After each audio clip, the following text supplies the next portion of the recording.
Okay, we are ready to get started. Good morning, everybody. Welcome to the Secretary of State Auditorium in Sacramento, California. Today is Thursday, February 27, 2020, and I'd like to call this meeting of the California Complete Count Committee to order.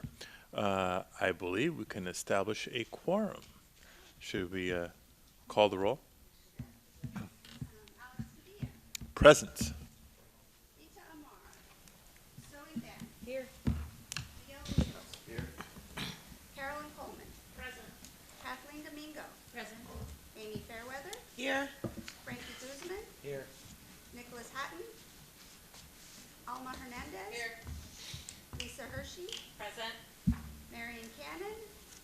Lauren Kay. Jesus Martinez. Present. Gerald McIntyre. Present. Keisha Nzewi. Here. Eloy Ortiz Oakley. Tom Steins. Lee Salter. Here. Susan Shane. Robert Smith. Here. Regina Brown Wilson. Christopher Wilson. Present. And Tom Wong. We have quorum. Great, a quorum is established. So we won't jump into approval of prior meeting minutes right away. Let me offer some opening remarks to sort of set the stage for today's meeting, but that will be the first order of business. We've had a couple of meetings where we have not achieved a quorum, so we need to address the outstanding minutes from prior meetings before we proceed. But folks, just to put today's meeting in context, not only are we 5 days away from the California primary election, we're also less than 14 days from when the U.S. Census Bureau will begin mailing instructions to every household in America, including every household in California, with instructions on how to participate in the census. So I know not just through the course of these meetings, but all of us collectively have been working for well more than a year now. And the Complete Count Committee staff, the census team, working through the strategy phase, the work plan phase, and now into the mobilization, execution phase of our census outreach efforts. It is practically showtime. And so the theme of today's meeting is really getting the final updates of on-the-ground activation that we should expect to take place, including identifying opportunities for members of this committee to participate, as well as other media and marketing updates and timetables over the next couple of weeks, couple of months, so we all know what to anticipate and how to best lend our support to the collective efforts. And I should also break it down, both the statewide initiatives that we're familiar with, as well as the regional and local efforts that would be helpful for all of us to be aware of. So again, we can continue to plug in individually, activate our own networks, and do everything we can to reach every corner of the state, especially the hardest to count communities in California, and ensure as successful of a census as possible. And the last plug would be that for our community-based organization leaders and partners, to make sure that we're dotting the I's, crossing the T's on the guidance they need, the resources they need, the funding they need, the support that they need to help us achieve that complete count. So that is the general theme and purpose of today's meeting. The first official order of business, as I mentioned, is to approve minutes from prior meetings. If we can begin in chronological order, going back to last June. You have in your packets meeting minutes from the June 4th, 2019 meeting. If there's questions or discussion, if not, I would entertain a motion to approve those minutes. So moved. We have a motion Second. and a second.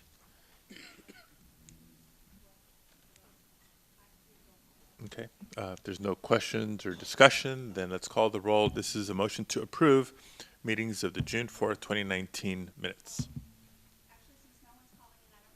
Okay, then without objection, those are approved. Moving on to approval of the minutes of the September 4th, 2019 meeting. Those also are in your packet for review. I move to approve. We have a motion to approve and a second. Any discussion? Any opposition? Seeing none, then without objection, those are approved. Finally, we have meeting minutes from the December 3rd, 2019 meeting of this committee. Any questions? We have a motion and a second. Without objection, those minutes are approved. Great, that takes care of agenda item number 1. Going on to agenda item number 2, and we're almost back on track time-wise. Review and input from members of the committee for the committee's report to the governor. And so there is a draft report in your packets, which does a good job of summarizing the committee's work and developments to date, as required by budget language and statute. This is one of the periodic regular reports to the governor with updates on the work of this committee and how we've fulfilled our role in making recommendations and offering advice to the Complete Count Committee staff in executing the plans throughout the state.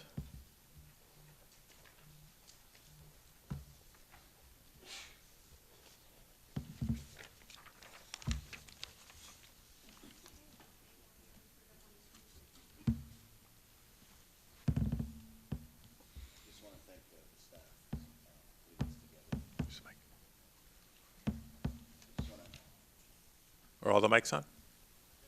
All right. Okay, I just want to thank the staff for all the work that they've done in putting this together. And if you need a motion, I'd be happy to move it.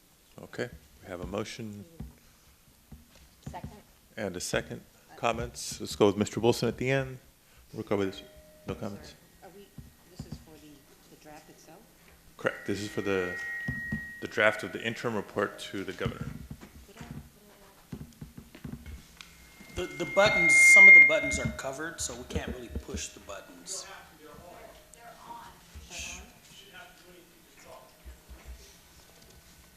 Hello, can you hear me? It's not.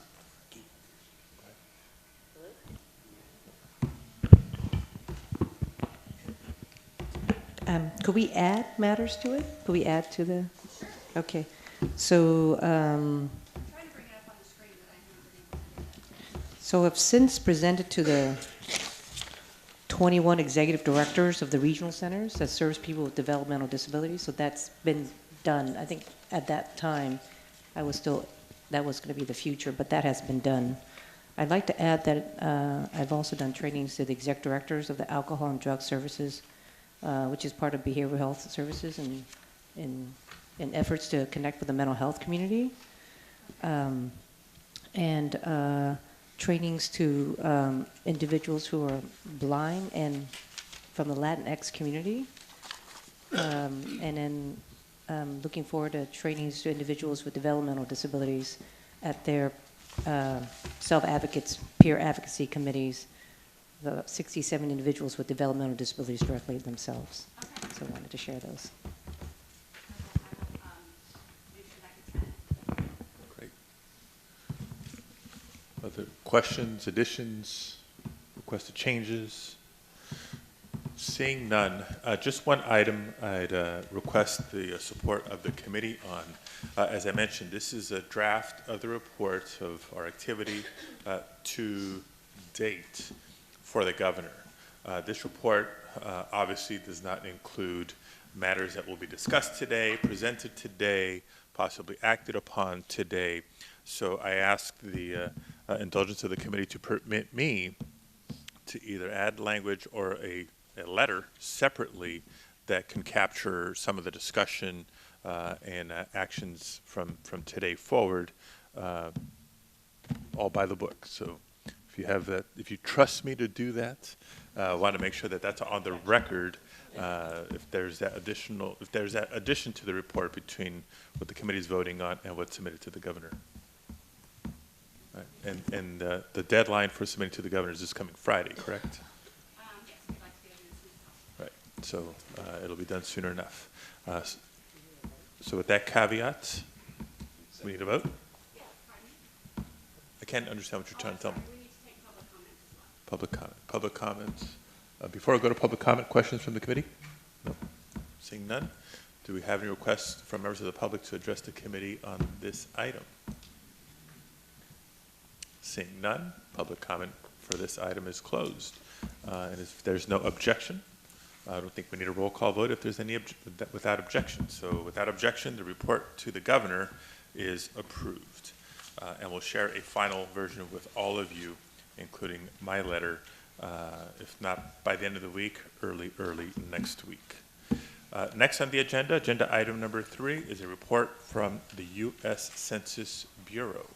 Not sure who from the Bureau is here, but we have somebody, so if you can come forward, introduce yourself. You can imagine it's a busy time period for you as well, only a couple of weeks away from go time. Absolutely.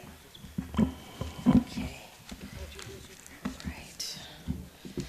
So, oh, I'm sorry. And just for the committee's knowledge, we are bringing copies of the PowerPoint. They should be here shortly. And then they're working on getting this up top for you, so Oh, good. just let me know when to advance. Okay, all right, thanks. You want to wait till it comes up? Huh? You want to wait till it comes up? I'm working on it. Okay.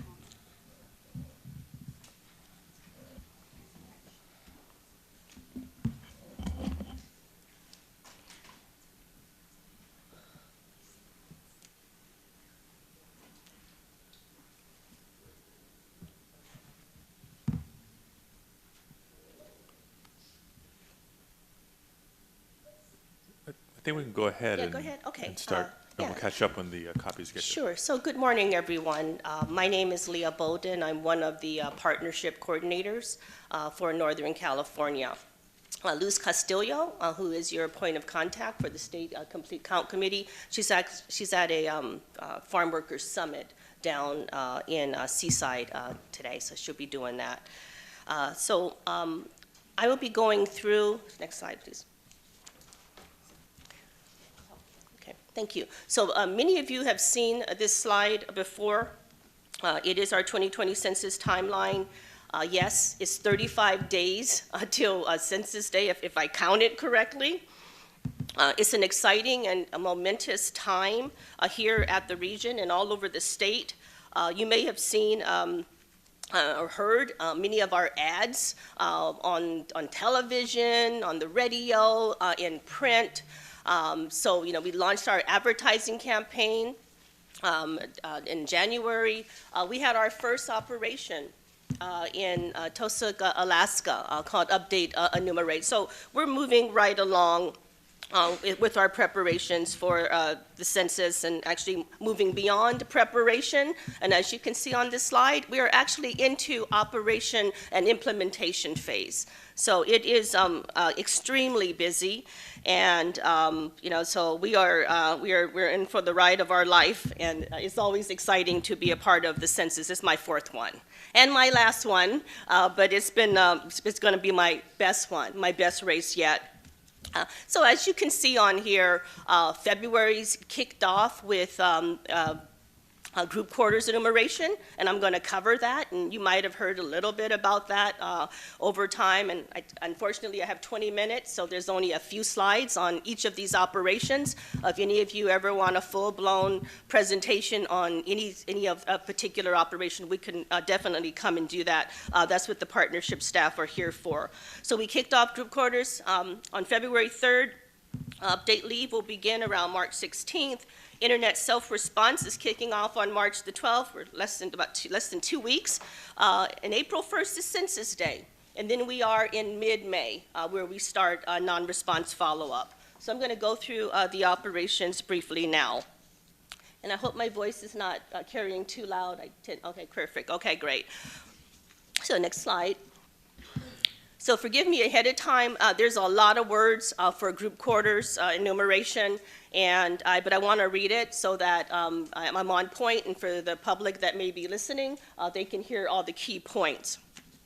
So as you know, the Census Bureau counts people in all kinds of living situations, and typically it's based on usual residence, where you live and sleep most of the time. And the other type of way that we're going to count people is what we call group quarters. And group quarters are places where people who are not usually related live or stay in a group living arrangement that's owned or managed by an entity or organization providing housing or services for the residents. Residency is commonly restricted to those receiving those services, college dormitories, as an example, correctional facilities, group homes, nursing facilities, skilled nursing facilities, worker dormitories, and many more. The first phase of enumerating group quarters is what we call group quarters advanced contact, or GQAC. We are in that operation right now. This particular operation allows the GQ contact at the ACO to reach out to our GQ contact and get some updated information. Make sure the information, the address is correct, the contact person is correct, and to find out what kind of enumeration that facility would like to go through. So those are the things that we follow up with in terms of GQ. And it starts with a phone call from the ACO office. If we cannot reach someone, then we actually will send a census field representative out to actually collect that information. This operation is going to complete next week, March 6th. I'm happy to report that we have a very robust list of SBEs and TINSELs and group quarters that we were able to go through, and that's why we're going to complete successfully next week with the initial contact for these group quarters. The next phase of group quarter enumeration occurs over a 3-day period. This one is actually called service-based enumeration, and during this operation, the goal is to count people who do not have a usual residence and often get assistance and meals from service-based locations. During the SBE operation, we count people where they receive services, such as those that use shelters, soup kitchens, mobile food vans.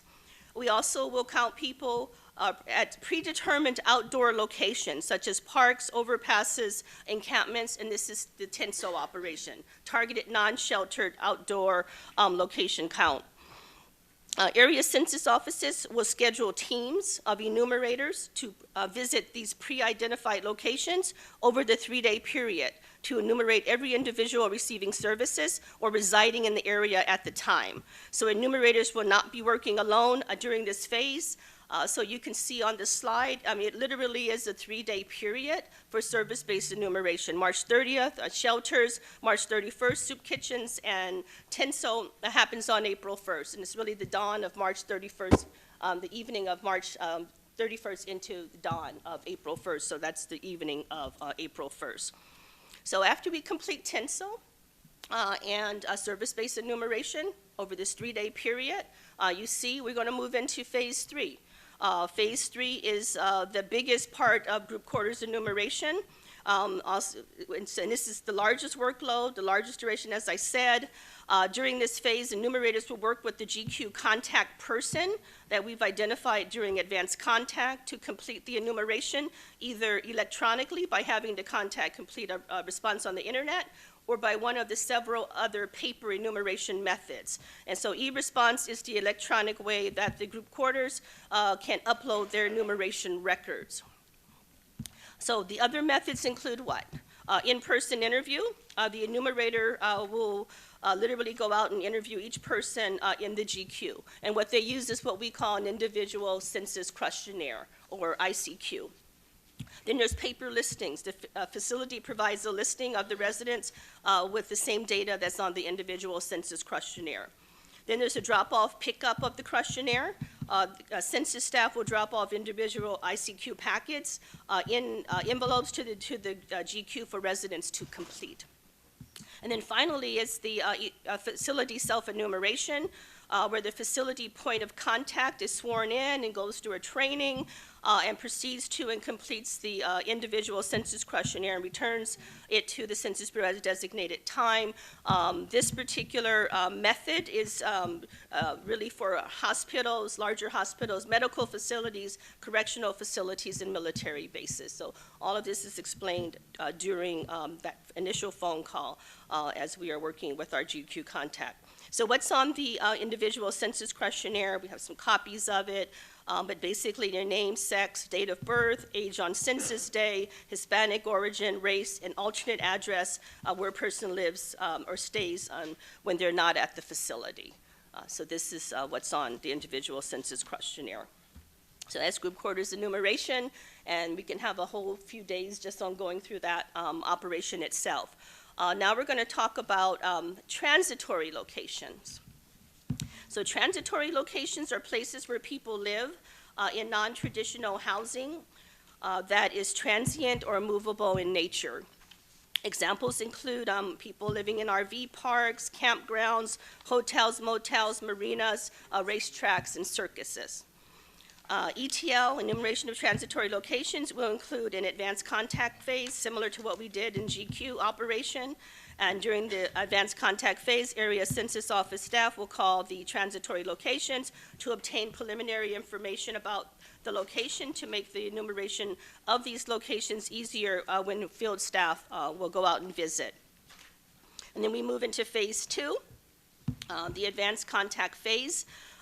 This is the enumeration phase, which is known as ETL. If a respondent is at a transitory location during enumeration but lives somewhere else, enumerators will conduct an interview with the client at the transitory location, and during the interview, the enumerator will determine whether the person should be counted at that particular location, the transitory location, or at another address, which will be provided during that interview. Okay, so those are GQE and also transitory location count. So now let's just talk about how you can help, or how we're asking communities to help. So this is group quarters, how partners can help, and how partners have helped, I should say, given that we are moving quickly through the initial phase when we asked for stakeholder input. So what we did was we asked partners to provide lists of service-based locations, soup kitchens, emergency and transitional shelters for people experiencing homelessness, regularly scheduled mobile food vans, and targeted non-shelter outdoor locations. So the person that's accountable for group quarters transitory location count met with the partnership team way back in fall of 2019, and we did webinars, and we did roadshows, and we met with our stakeholders. And as a part of that, the GQTL area manager, we actually have an ad, GQTL ad template, and we asked for these organizations to get input. So we identified the point in time, the continuum of care point in time contact at each county. We had a designated person, and then we asked for this information. So I'm happy to report, in talking with our area manager, that we had a generous amount of input into our workload. So there was the stakeholder input, as well as the census field representatives. They also went out and did almost what we call tinsel canvassing, where they went up and down to just be sure that they had a full list of addresses and places where they can go. So we're confident that we have a very robust list that will infill our workload. Okay, so I just want to thank all of our partners for helping us with that. So that's good. So I think the fourth bullet point is significant now.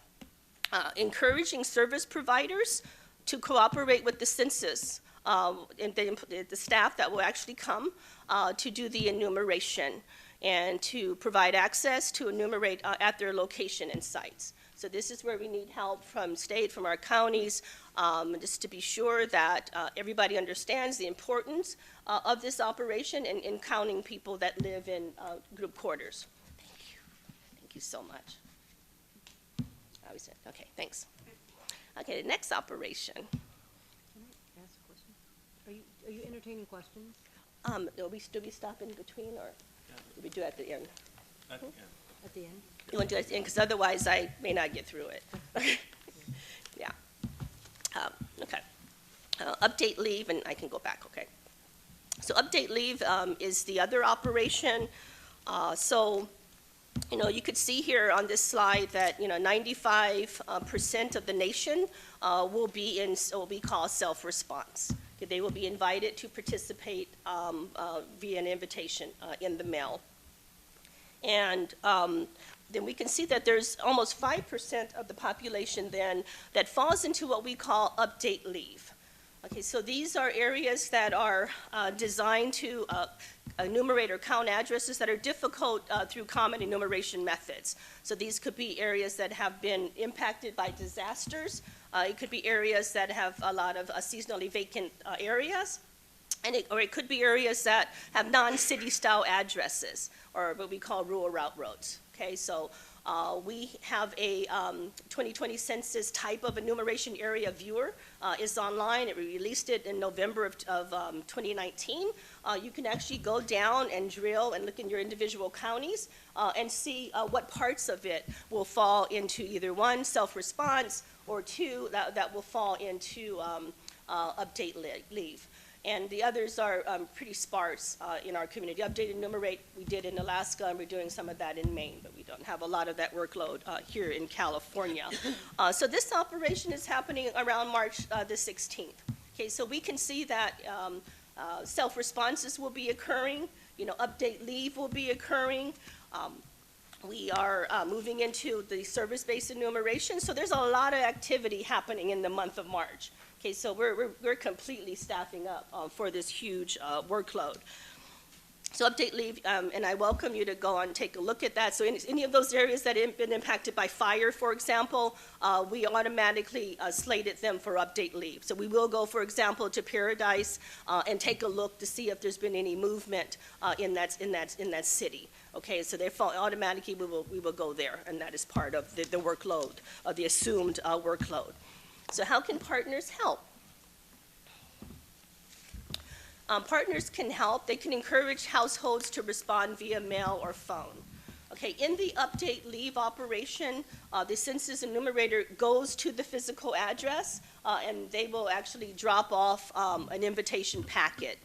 It's called Internet Choice. This packet actually has an invitation to respond, as well as a language assistance sheet, as well as the questionnaire itself. Okay, so people still have the choice to get on the phone, to call, or to fill out their form online, or they can fill out the paper version. So we have three choices. So we just want to continue to remind people that they have lots of choice, you know, for the 2020 census.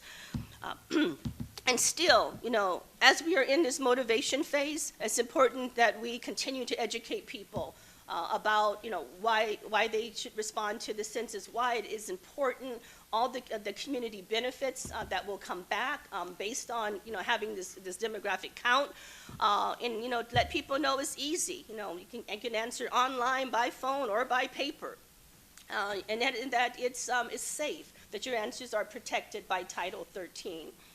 You also, we want to encourage people, and we have some wonderful materials online to display some of the posters and some of our other partner materials. I hope some of you have been on there and have seen some of the great things that we have available for the public.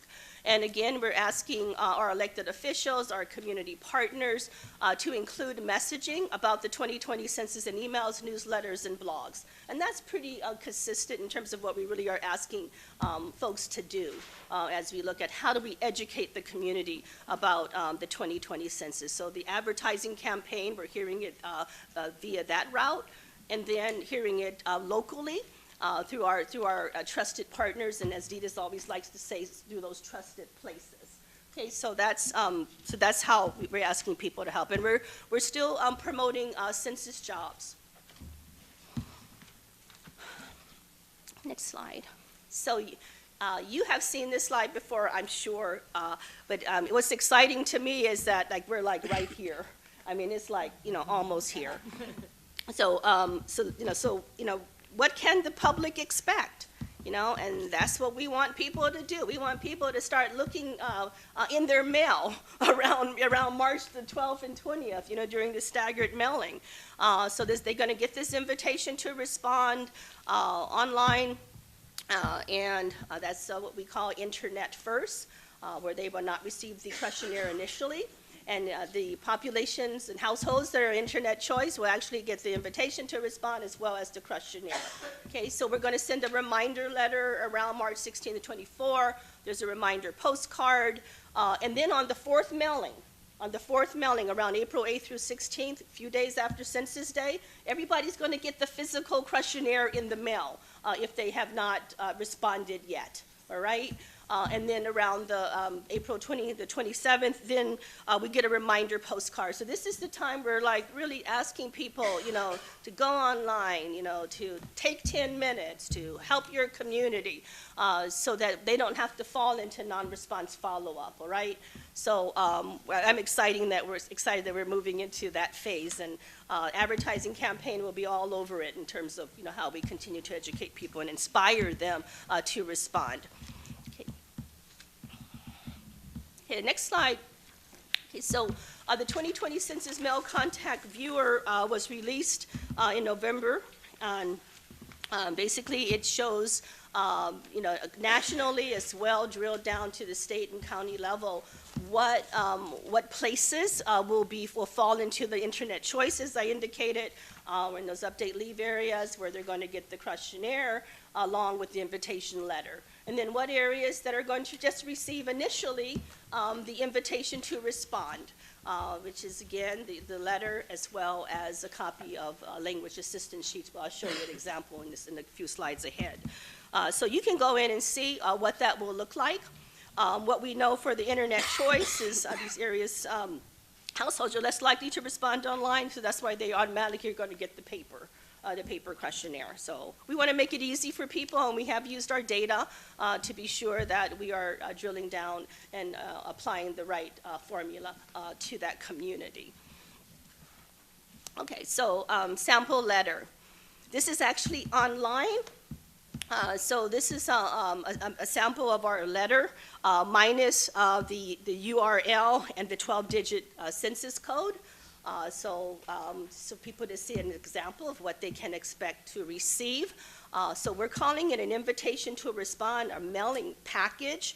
So all mailing packages include a letter, and as I mentioned, the language assistance sheet and the 12 non-English languages, and also the instructions explain how you can go online and respond to the census, as well as those 12 phone numbers, dedicated phone numbers in those languages, those 12 languages. And the next slide talks about, so here's a sample of our language assistance sheet.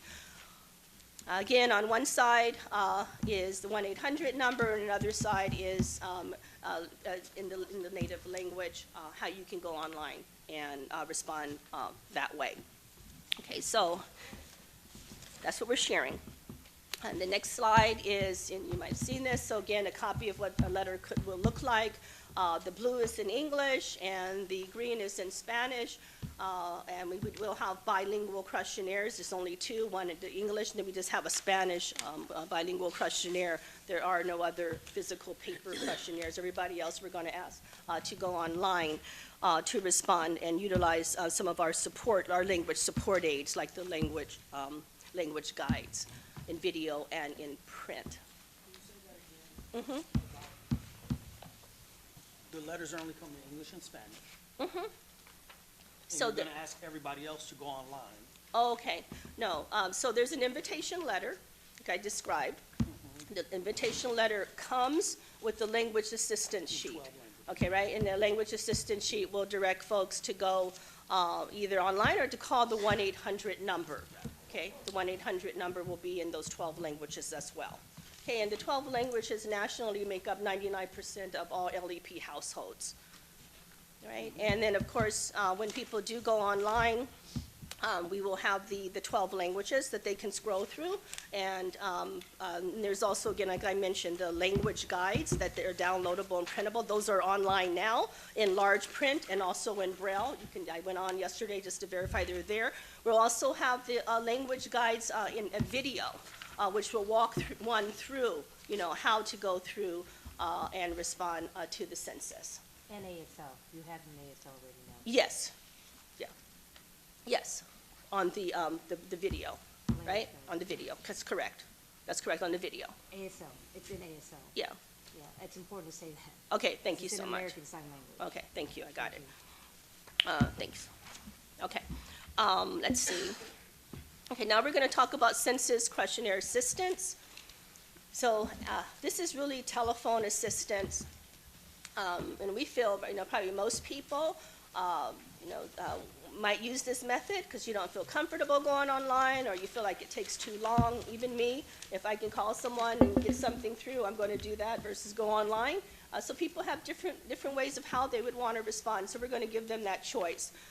So again, March 1st, right around the corner, the English and Spanish language telephone lines will be available, and they're going to provide general information about the 2020 census, including answers to frequently asked questions via an automated interactive voice response system. Callers to these lines will also be advised to call back starting March the 9th to speak with a live customer service representative. Callers to all other language lines will hear the message to call back starting March 9th to speak with a live customer service representative. Beginning March 9th, all telephone lines will begin with live customer service representative support, providing information about the 2020 census and assistance with the questionnaire.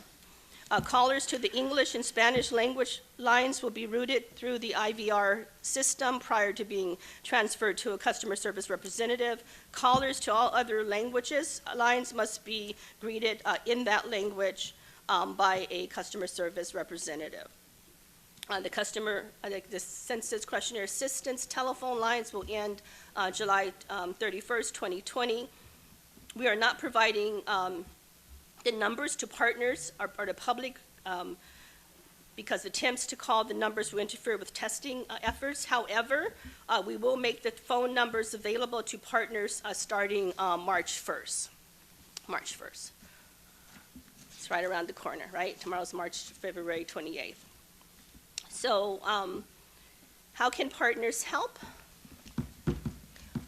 We want to encourage households to respond online or by phone. And we're going to be sharing the online census form, the link to the online census form to the public, during www.census.gov, and there's going to be a prominent Respond Now button, and people are going to be able to go on and, be counted in the census. Many of our partners are making computers or Wi-Fi available to help people respond online. We want to continue to inform our populations, our communities, about the importance of responding to the census. Okay, we want to beat the drum until people actually go on and or make the call and fill out their form. Okay, and they can say done, and they have this beautiful confirmation. We want to educate our communities about the 2020 census, and again, those 4 major bullet points. We explain the importance and benefits. We inform folks that the census is easy, safe, and important. We display posters and other partner materials, and we include messaging about the 2020 census. It's a time to educate, and educate so people understand why they should respond. And again, our website has lots and lots of messaging for you, easy for all of our partners to download. I mean, it's really, I think it's really wonderful. I'm really excited about it. Okay, so self-response. Census Bureau will have a self-response map. It's going to be available on the Census website starting February 28th, tomorrow. The map will display the 2010 mail response data.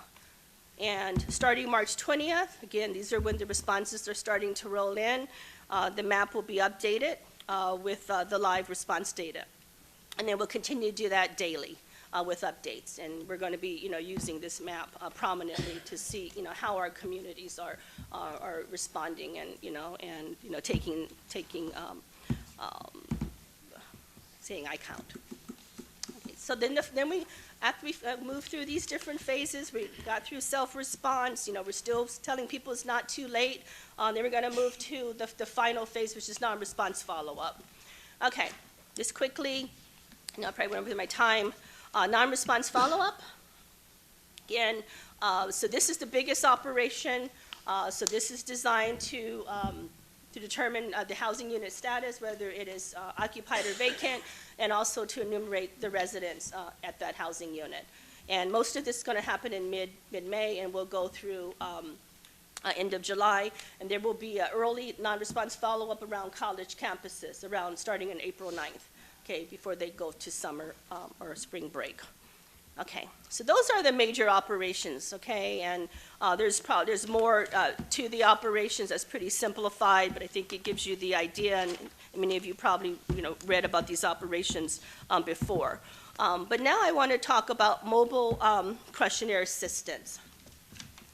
And again, we can have a whole training just on mobile questionnaire assistance. My staff right now are going through a train-the-trainer in the Oakland area census office. So we're excited about this opportunity. This is not a new program, new in that it's mobile, but in 2010 we did have questionnaire assistance centers. So now a lot of our partners are going to be doing that. We decided a long time ago that we would have a kind of a mobile response as we moved into 2020. So what is a mobile questionnaire assistance? The purpose is to improve the response where it is predicted to be low. Mobile questionnaire assistance makes use of our partnership efforts to work closely with community organizations and local governments to hold response events in historical and current low response areas, in neighborhoods at gatherings, and high traffic areas with census-issued mobile devices. Partners play a key role in the mobile response initiative as trusted community resources. Partner QACs are assistance centers that are hosted by non-Census Bureau employees, meaning they do not have sworn status like census response representatives. They are partner organizations who set up computers or tablets for the local community to use to complete the census questionnaire. So the census mobile questionnaire assistance, our MQA locations, will be based on projected self-response rates. Beginning in mid-April, the MQA locations will be based on actual response rates as they begin to roll in from the self-response map. Possible locations that we are considering are grocery stores and markets, houses of worship before and after services, community festivals, public transit hubs, libraries, community centers, and other locations where people naturally congregate. So early March, we are planning our MQA events and providing training to our staff, partnership staff, as well as some of the office staff and the census representatives that will move over from recruiting. The week of March 24th, we will have a soft launch and start our initial events. March 30th, we continue all the way to mid-April. In mid-April, we're going to move into what we call highly mobile. The ones prior to the mid-April dates will be completely event-based, so we're going to identify events and we will have that available to share with the public. When we go into the highly mobile response, then it will be dependent on when those rates are coming, how those rates are coming in, and to where we're going to be going. Okay, so how can partners help? Partnership staff are communicating with the state, complete count committees and partners during this planning process. Partnership specialists will work with our cities and counties and partners to identify other low responding areas to engage with the community during the self-response and non-response follow-up periods. Identify events where census MQAs can be set up. We'll be working with our complete count committees and partners to host events. CRRs will bring their tablets and will use them to allow respondents to fill out the census on the internet, both ID and non-ID response. In addition, respondents will have the materials, the guides printed and available, and they will be bringing those to the events. The ability for respondents to use the CRR's tablets or their own devices to respond, it will be dependent on Wi-Fi or cellular connectivity at the location, so that's going to be important, that there is that connectivity and Wi-Fi access, and that might be something we would have to highly consider in selecting our locations. Let's see, in initial CRRs will direct respondents to the census questionnaire telephone line. We will help them on our iPads. Additionally, we can also walk them through their own device to go ahead and respond to the census. Okay. So we'll be working, with the state, with our counties, especially up front, to look at, many of the events that we can, commingle together.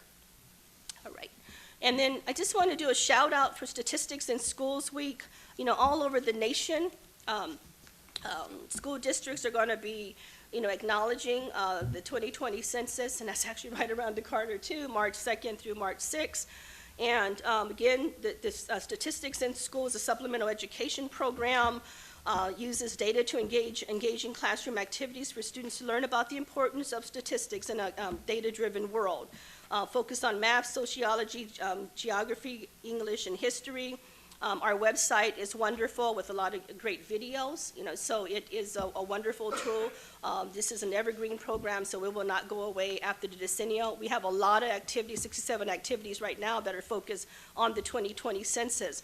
But in California, the partnership staff will follow the state Census Awareness Week timeframe. And the decision was made in an effort to minimize confusion and contractual obligations with school districts that are receiving state funding. So we're promoting SIS and the Count Me In program materials to schools, partners, and education stakeholders. We are working with the Offices of Education to request principals distribute 2020 census information to families. We have an SIS take-home announcement. And we're promoting Count Me In and statistics in school materials during teacher training, professional development workshops across the state, and we're encouraging schools to participate in the 2020 census promotional activities during Census Week. So this is a lot of activity happening in March. So if people have not heard about census, don't know about it at the end of March, I don't know what else we can do, right? It's an exciting time, and I just again want to thank State Complete Count Committee and all of you and the leadership to, really, have California be a shining star, across the nation, with really making sure, that all residents, in the state are counted. And I just want to personally say thank you, for all of your efforts. And I can take some questions now. All right, thank you very much. I know there's a lot of information, That but is a lot. now is the time. So we'll start with questions from my left to right. Thank you, Mr. Secretary. So I have a couple of questions. I'll just do one and then hopefully get around again. Okay. My organization is doing outreach in the hard-to-count communities in San Diego, and we're coming across a lot of confusion with people thinking that they've already participated in the census. We know that there have been tests after tests on those tests, and people think that they have already participated. So my question is, what is the Census Bureau, or in more particular, California census operators doing? What are they doing to limit that confusion from an official standpoint? Because we're facing a lot of resistance at the doors to people hearing our message. I'm not sure, what specific, canvassing or surveys that are taking place that may be causing the confusion. I don't believe that's the part of the U.S. Census Bureau's work. But, Well, there was. Which I'm one? sorry to cut you off. I'm just sorry, what specifically are you talking about? So the American Community Survey. Oh, got it. There was a test Okay. by the Census Bureau where they sent postcards to people and asked them to participate in a census-like questionnaire. People have been sent other information or given other information by the Census Bureau with Census Bureau logos and information on it. That is confusing them. People, there are a high percentage of people in our community who think that they have completed the census already, and when we say you'll get a postcard, you need to do it when you get the postcard, they say, well, I've already done it, so anything else is probably a scam. So what I can say on that is I know, for a fact, the American Community Survey is ongoing, will continue to be ongoing, and, the census representatives that are conducting the American Community Survey or any of our other 130 surveys should convey that, they should state the name of what that survey is and, indicate that is not related to the 2020 census. People can also go online to determine, number one, are you in a survey? And it would direct you to the regional census office to just verify if that household really is in survey. Additionally, what we're doing on our website is, again, we're going to be promoting to talk about, what the 2020 census representatives will be wearing. They have a badge, they have a bag, they'll have census equipment.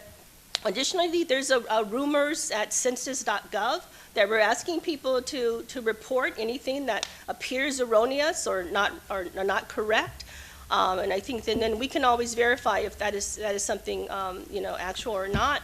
And I, can't speak to the confusion, as we just need to get more information out there about the actual timing of the 2020 census. And then the fact that the census not only does, however, the census, we have all these other surveys, so we still have representatives out. That part, the other 9 years and all the things that we do, that doesn't stop while we, really have a census. So that's what I can say on that. And let me interject with just Yeah. another layer here in an Sure. effort to be helpful, and Right. I'll end it with a request. Right. Because in addition to possible confusion from the test surveys that were out there, right? We heard last year about the citizenship question, test of surveys with, test of surveys without, et cetera. Other surveys conducted by the Bureau.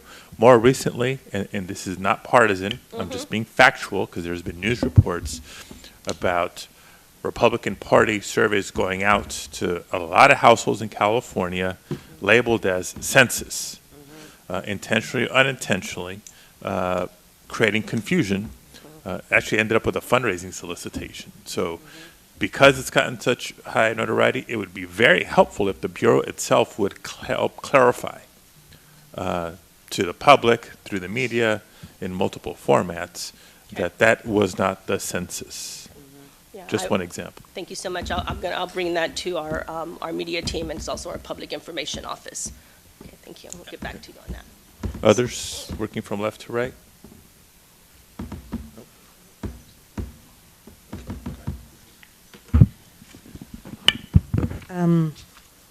Couple of questions. Are there, and I'll ask it in three, and then you can answer it in turn.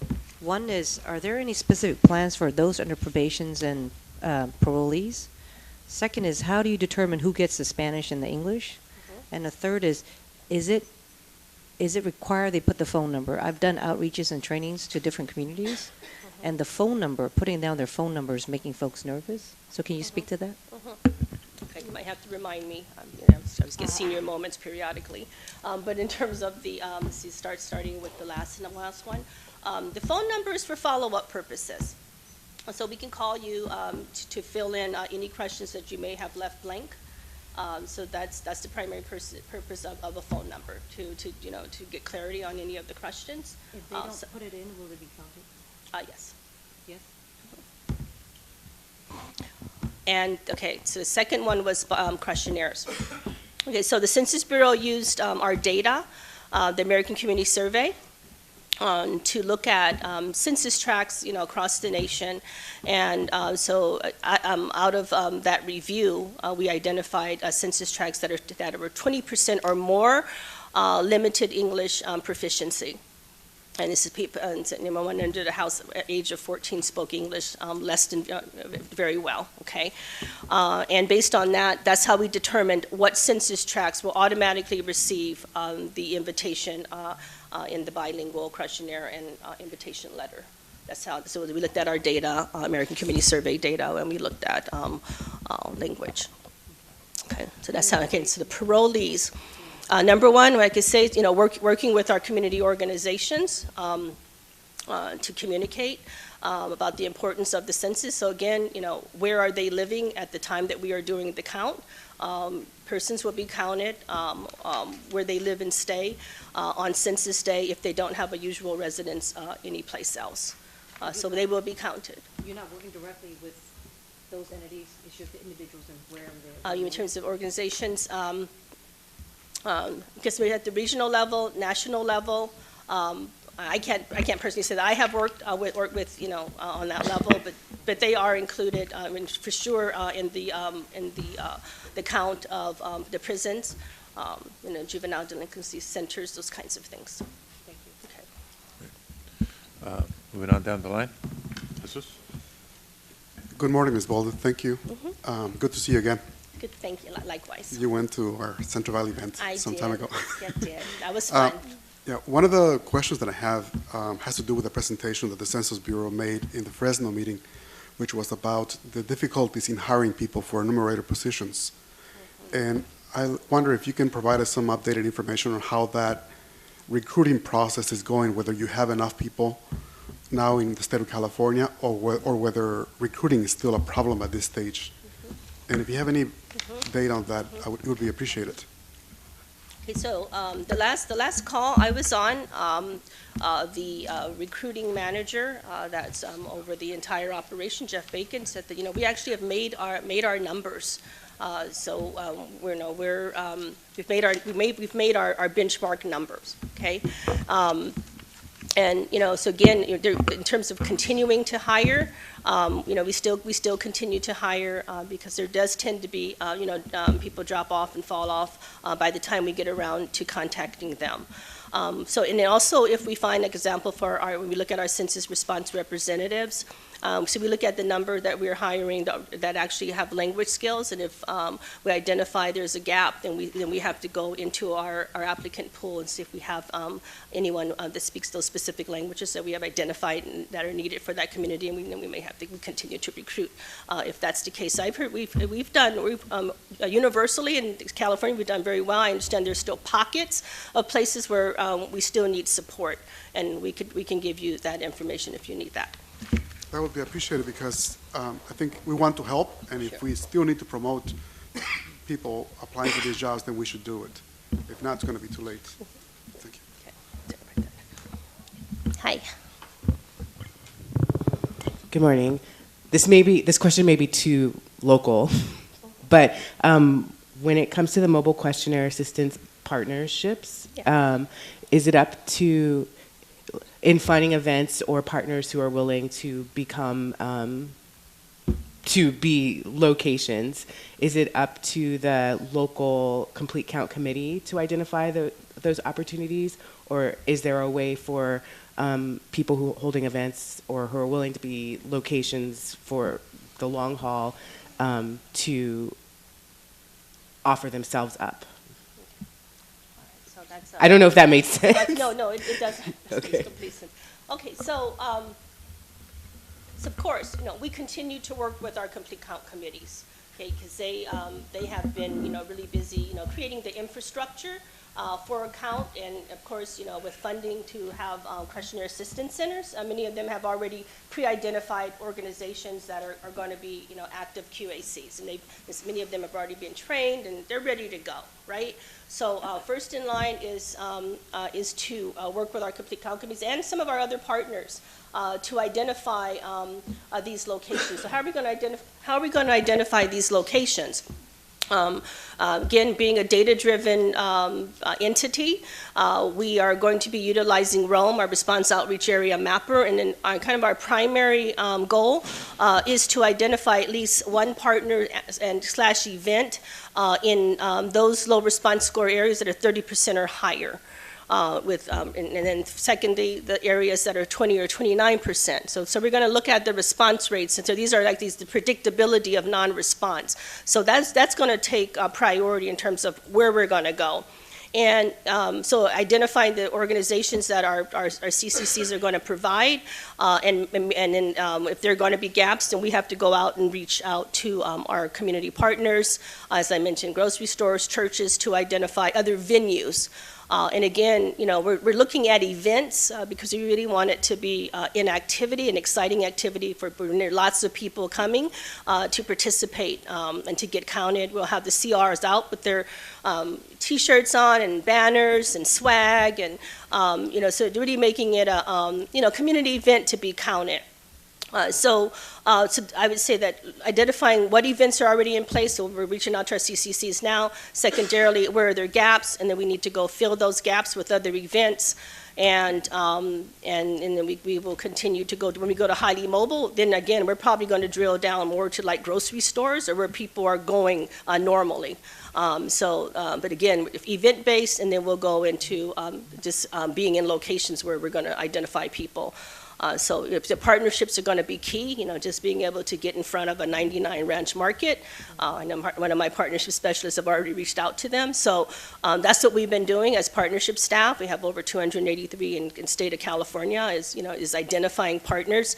Just another kudo, we made our number. We had to have over 63,000 partners, and we were successfully able to do that by the end of February, even before that date, and then nationally 300,000 partners. So we were able to get partners, and people understand the importance of the census. So we hope to be able to call in our chips and and get support for the mobile response program.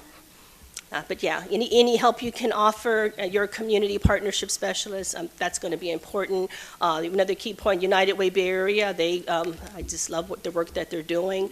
They created census response representatives forms so that the organization can request CRR participation. They provided that list to us in an Excel sheet already. So we're going to take that into consideration as we are mapping out our event activity in the weeks to come. Hope that answered your question. Okay. Just quickly, would it make sense, there's the list of the county leads, so if someone wanted to engage with that or find out what's going on, we should contact the county leads? Absolutely. Okay. Absolutely. And again, we're working closely with our complete count committees, and so we hope to continue that strong partnership, as we push through the final lap with the census. Hi, good morning. Good morning. I don't know if this is working, It's not. but I'm from the Central Valley, so I can project very well. Okay. I wanted to commend you for the intention around being accessible to the census questionnaire system, but I have a couple of questions around the access to it. What's the capacity when folks are calling in? And then what are the hours, and are we open weekends? Like, what is the actual accessibility of folks when they call in? I'm going to have to get back to you, with that definite information. I know we have it somewhere. I apologize. I didn't get that grainier of detail. So rather than saying something, I want to get you the right information. So before the lines kick off, you will get that information. That would be great. So then I'll just stress the importance Absolutely. of making sure that we have it available during non-work hours on the weekends, and that we have the capacity. I don't know what your projection is going to be around your incoming calls, but that we have the capacity to answer them in a timely fashion. So I just can't stress the importance of that enough. It's not only good enough to have a tool if folks can't use it. So Yes. But we'll wait for the answer. Thank you so much. If you could share that with Laura, so that it's coming from me. Okay, Yeah, so that okay. it could be shared out with everyone. And I Okay. think that information Yeah. probably would make sense to go to all the ACBOs and the Yes, statewide absolutely. CBOs and all Absolutely. that. Yeah, 'Cause- we will. Yeah. To tag on to that, I'm sorry. it the same? It's sort of the same. It's about information going out. Let's see. The language assistance sheet that is being sent out in the initial letter, Yes. is it going to be sent out in other mail after that? Okay. Just a suggestion that you should do it, because if somebody misses the letter, but they get a postcard and it's not, there's no language assistance sheet, and the postcard's in English or Spanish, and they don't speak English or Spanish, you're not gonna know what to do. And can you provide that language assistance sheet to either the California Complete Count Committee or the California Census? Absolutely. Somebody who can get it to us so we can give that sheet to people when we're Absolutely. knocking on doors. Absolutely. We will provide that. And for sure in the first mailing and for sure in the fourth mailing, you get the letter as well as the language assistance It sheet. would be good for us to have. Yeah, when absolutely. we But yeah, okay. knock on doors. Okay. Right, I think there's one more to the right. Sure, thank you so much. In my former life, I worked for Congresswoman Barbara Lee. Yeah. And once you work for her, you always work for her. So she knew that I was coming to this meeting, and she submitted a letter with Supervisor Keith Carson about two issues that came up. One is just the middle of the night visits. She had some concerns around that, as well as the internet capacity for the census server during the self-response period is low.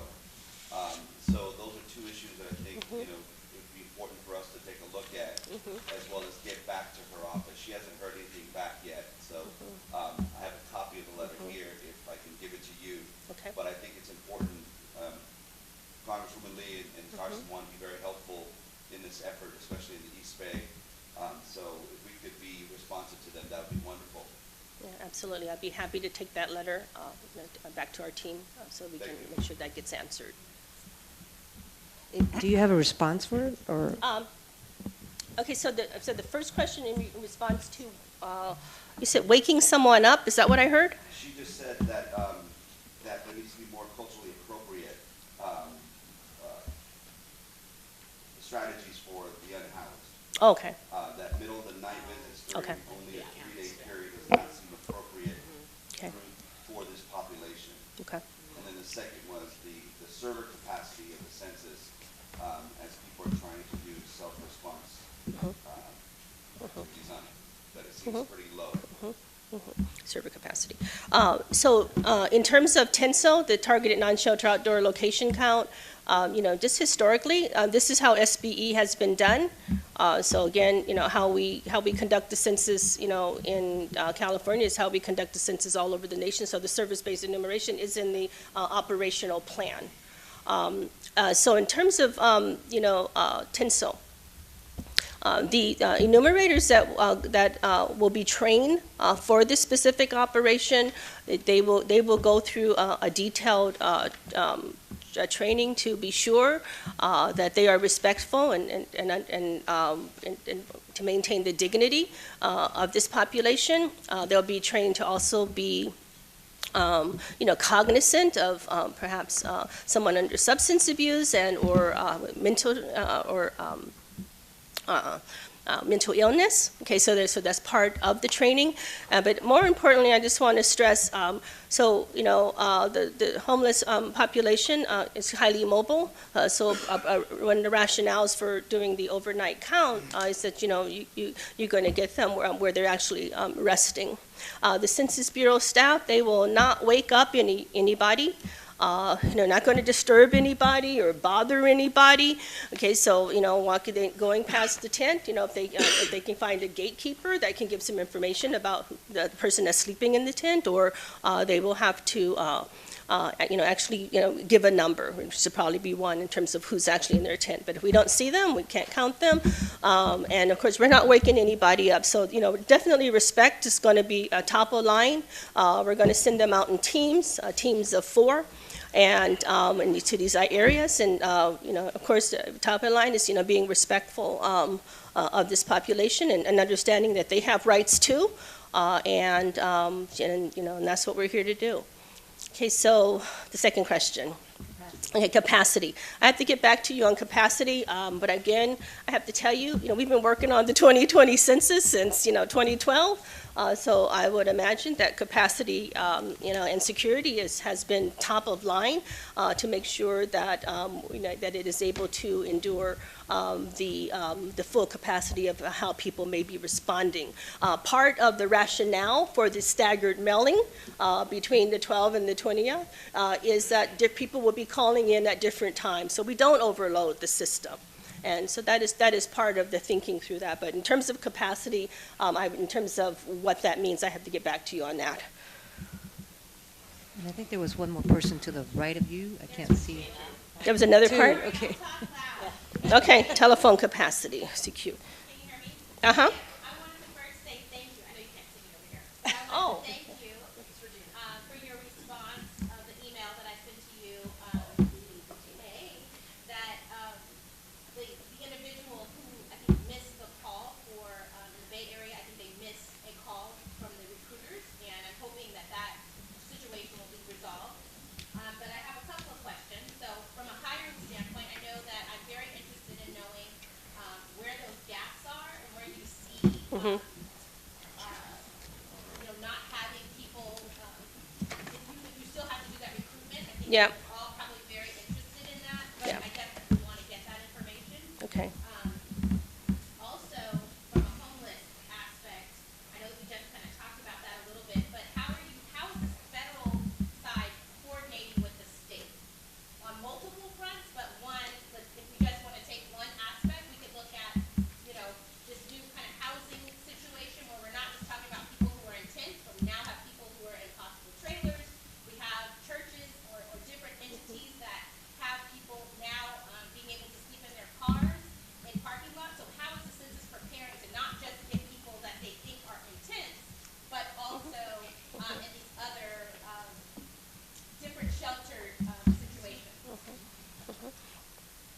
So I do know, we have a close relationship in working with the state.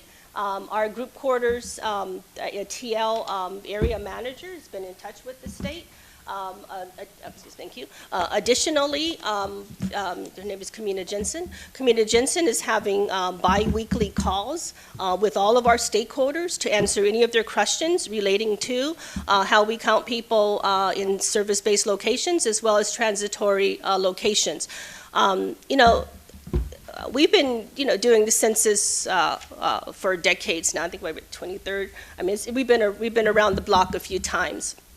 And, counting people without a usual residence, has been a part of our full enumeration. And so that is why when I talk about the ways that we are counting people, because a homeless, a person that is unhoused could be unhoused for, different kinds of reasons.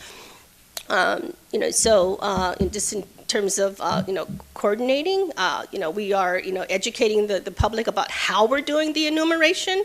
And again, I said that the weekly webinars and answering questions. And so we are identifying, Regina, those transitory locations. The list is pretty full. So we have a list of campgrounds, of RV parks, of marinas, circuses, motels, hotels. So we have a full list of our transitory locations. We also, as I mentioned, we have a robust list with input from our stakeholders about our service-based enumerations, these shelters, soup kitchens, mobile food vans, and other places that people have provided to us. We have also, again, actually sent staff out on our what we call tinsel canvassing. They literally, just like we do with the regular address canvassing, they went block to block, up and down, just to see where people could actually be sleeping or living, so that we can include that as part of our workload universe. So, we are prepared. The CFRs are being trained and to handle the workload that we have for our state. So we're feeling confident, and because we did have so much stakeholder input. Okay, so we probably had better stakeholder input than in other states. So, yeah. Sorry, can volunteers help with that count, or is that not appropriate? Okay, so I think one of the main tenets of the census is that, even the unhoused have rights. They have a right to their privacy. Okay, so we actually, we can't hire anyone unless they, have gone through our system, our background check, and have, taken the oath to uphold confidentiality and individual responses. We can't take what we did in the past, cultural ambassadors. We're not doing that for 2020. We are asking our stakeholders that are interested in helping with this count to please apply for census work and be a part of our staff to actually enumerate this unique population. So volunteers are not able to help. Like, so any of our CBO partners that wanted to focus on, from the state side, that want to focus on the unsheltered population, they are not able to go alongside with you guys to help do that. That's correct. Where you can't do a background check for volunteers, so that they do meet your threshold? You have to be to work for the U.S. Census Bureau. You have to be you have to go through the you have to go through the application process and the background check. How would, so basically, how are you guys going to do that? Because I believe that last thing I read is that there's about 44,000 folks who are unhoused, let's just say in LA. How would you do that without waking them up? And I believe 40% of them have been designated, I think that they said that they're African American. So how would you do that? Okay, so again, we're going to count people in shelters. We're going to count people at soup kitchens. We're going to count people at mobile food vans. We have done, a pretty thorough job of identifying these locations where people may sleep or stay at night. And we are staffing up to accommodate the workload here in California. And as I stated, our area manager is confident that we will have the sufficient staffing to hire our projected workload based on what we have been collecting during our February month with group quarters advanced contact. Okay, so and additionally, what I would say to that is. Kamina Jensen has every 2 weeks an open invitation for anyone, stakeholder, and other interested party, any one of you that is a community-based organization. They could call in and ask the group quarters team any specific questions that you may have about progress, where we're going, and possible scenarios that you are anticipating in your community. So I would just suggest that might be a good route to get some of your other questions answered. But again, we've been spending the entire month of February. We will we're collecting locations up until tomorrow because again we're ending the GQ AC program next week, March the 6th, so we would need time to follow up, right? So they do have to do the follow-up, and because this list is based on pre-identified locations.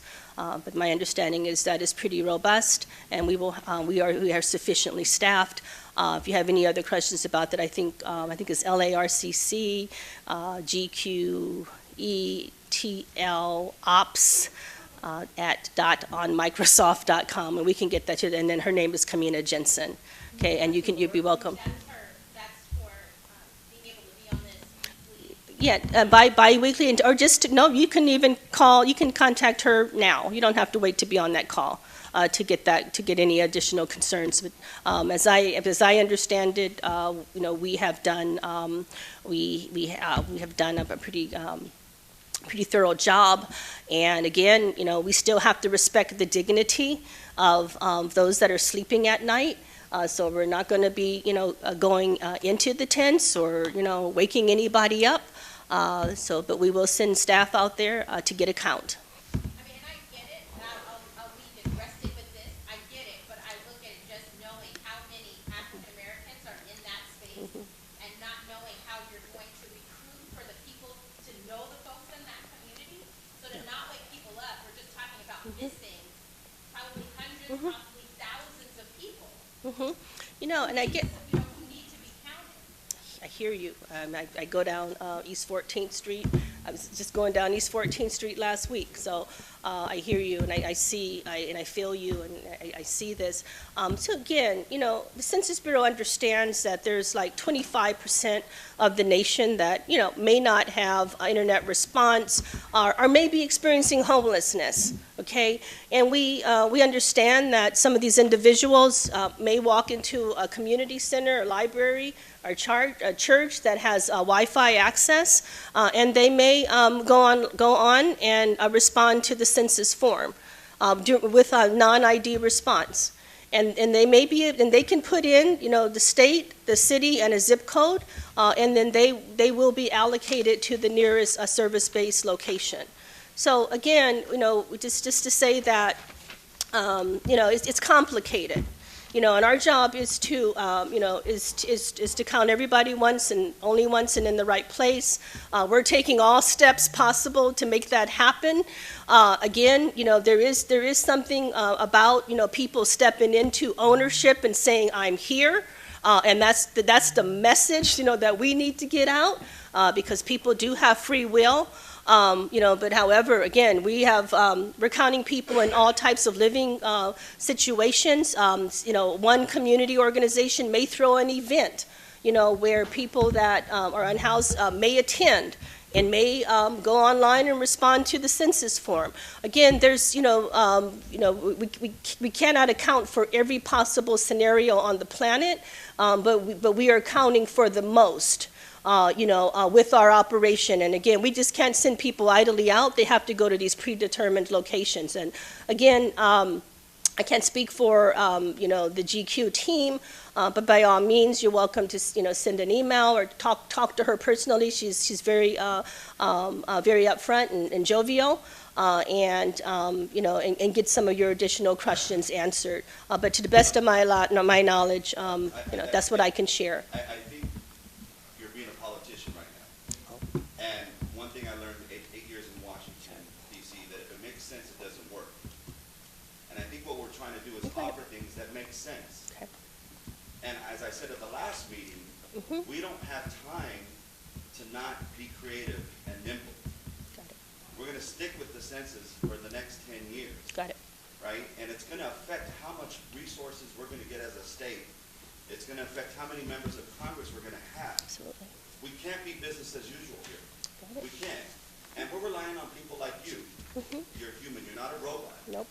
People like you who could help unstuck things, right? And to take advice that most people probably think, God, that makes sense.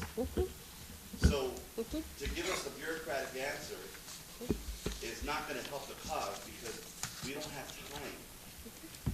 I hear you. Secretary, I would just like to respond. So I know we lifted these issues up at the very beginning, and you all have tried to work with us and find ways. And what I would offer, because we recognize this is an issue, and the Census Bureau was pretty clear with us at the beginning, and I appreciate everyone's concerns.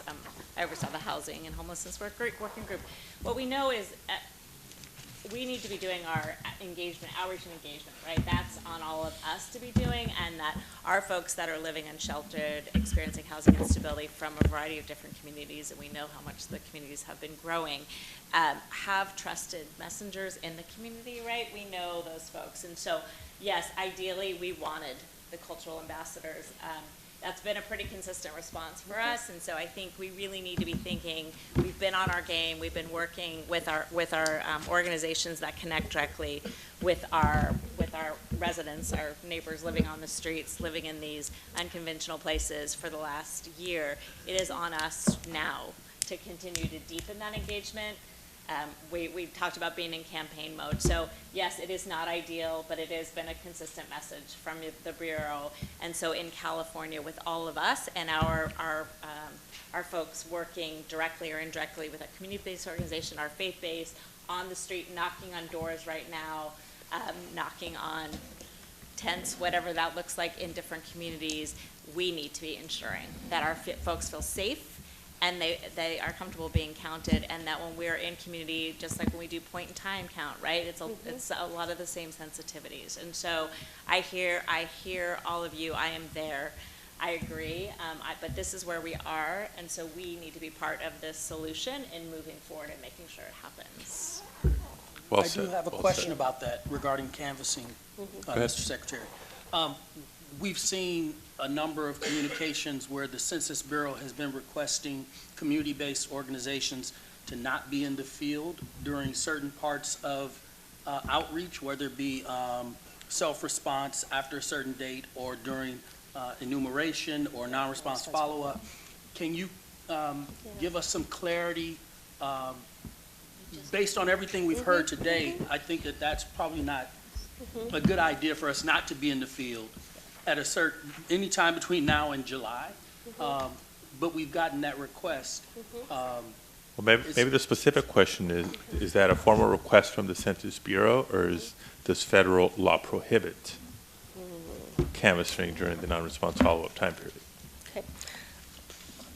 Okay, so, there's, I don't know, Adidas, if you actually post this on your website, questions and answers for stakeholders, do you have that posted? Okay. Okay, so, we understand that the state and... Hold on, before you explain what you understand, that was a specific question. Yeah, Is I'm it trying a to get to it. request from the Bureau? Right. Or is there a federal law prohibition? Okay, let me find out. Okay, let me find out. And It's a request from the Bureau, that's our understanding, and that's It's a request. the guidance that's been offered. yeah, and it goes back to what Christopher Wilson just said earlier about avoiding confusion. So we understand that canvassers are going to be out And we have said, yes, it's great to be out, doing, education phase, during self-response phase. But during the time in May, mid-May, when we actually going to start having the census enumerators go knock on doors, that could cause massive confusion if there's having, numbers of people calling, even someone from the community, in addition to the Census Bureau, communicating, knocking on door, trying to get a response for the census form. So that's why we have asked, in order to avoid confusion during the non-response follow-up time, that we not have, people, physically knocking our doors and/or trying to help someone complete the form, because that really would be confusing. But in terms of federal law, or if that's a request, let me just find out for you. Thank you very much. I know we can probably be here all day asking questions and doing more back and forth. Unless there's something critical, I do know there's. We'll do one more, but I want to keep us back. Try to get us back on track. We have a lunch break scheduled. I think it's a simple question.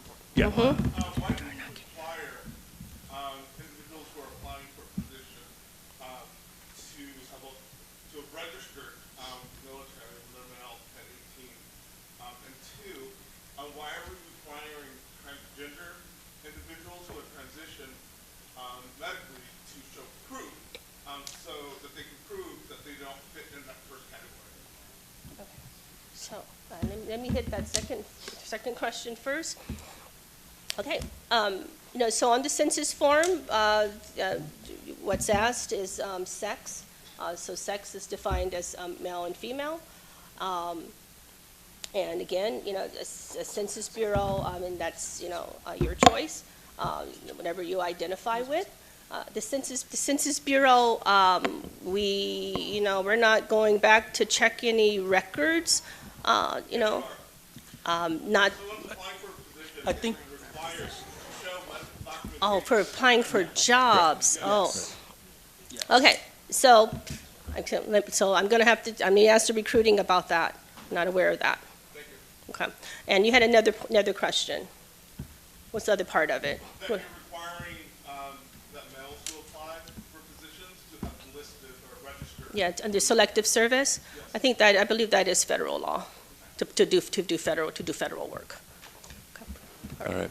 Okay. Again, I appreciate the questions. We can be here all day, but we do have other important updates we want to get to, both from the census team, from the media partners, with critical, timely information for this committee to be aware of.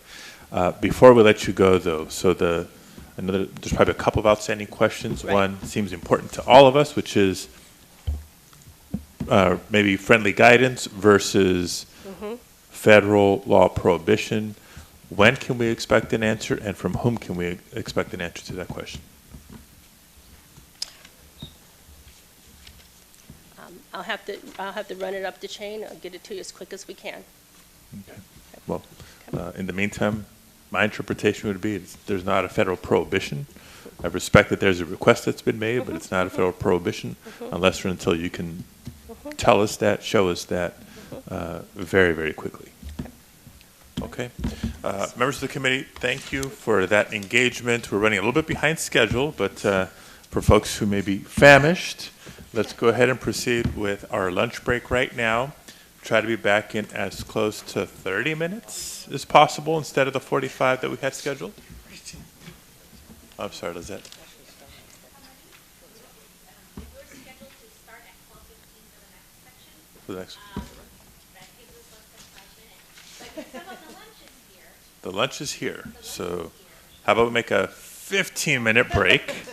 Feel free to eat while we're back at the table listening to the next presentation. And then we'll try to make it back. Part of it is we do have a hard stop at 2:30 for some of the staff, the facility, et cetera, so we're going to try to make up some time this afternoon. All right, 15-minute break. We'll see you in a minute. Our apologies for the accelerated timetable for lunch, but we are back with some important updates still ahead of us on the schedule. Next on the agenda item number 5 is the Census Office Outreach and Education Campaign Update. We need to take public comment on the U.S. Census. My apologies. Public comment for agenda item number 3, which was the Census Bureau update. Do we have any requests from members of the public to address the committee on agenda item number 3? Seeing none, we are now in compliance with that piece. Item number 4 was our lunch break. Item number 5, Census Office Outreach and Education Campaign Update. Showtime. Please welcome Sarah Soto-Taylor, Deputy Secretary, for this update. If you don't mind. Yeah, thank you. Okay.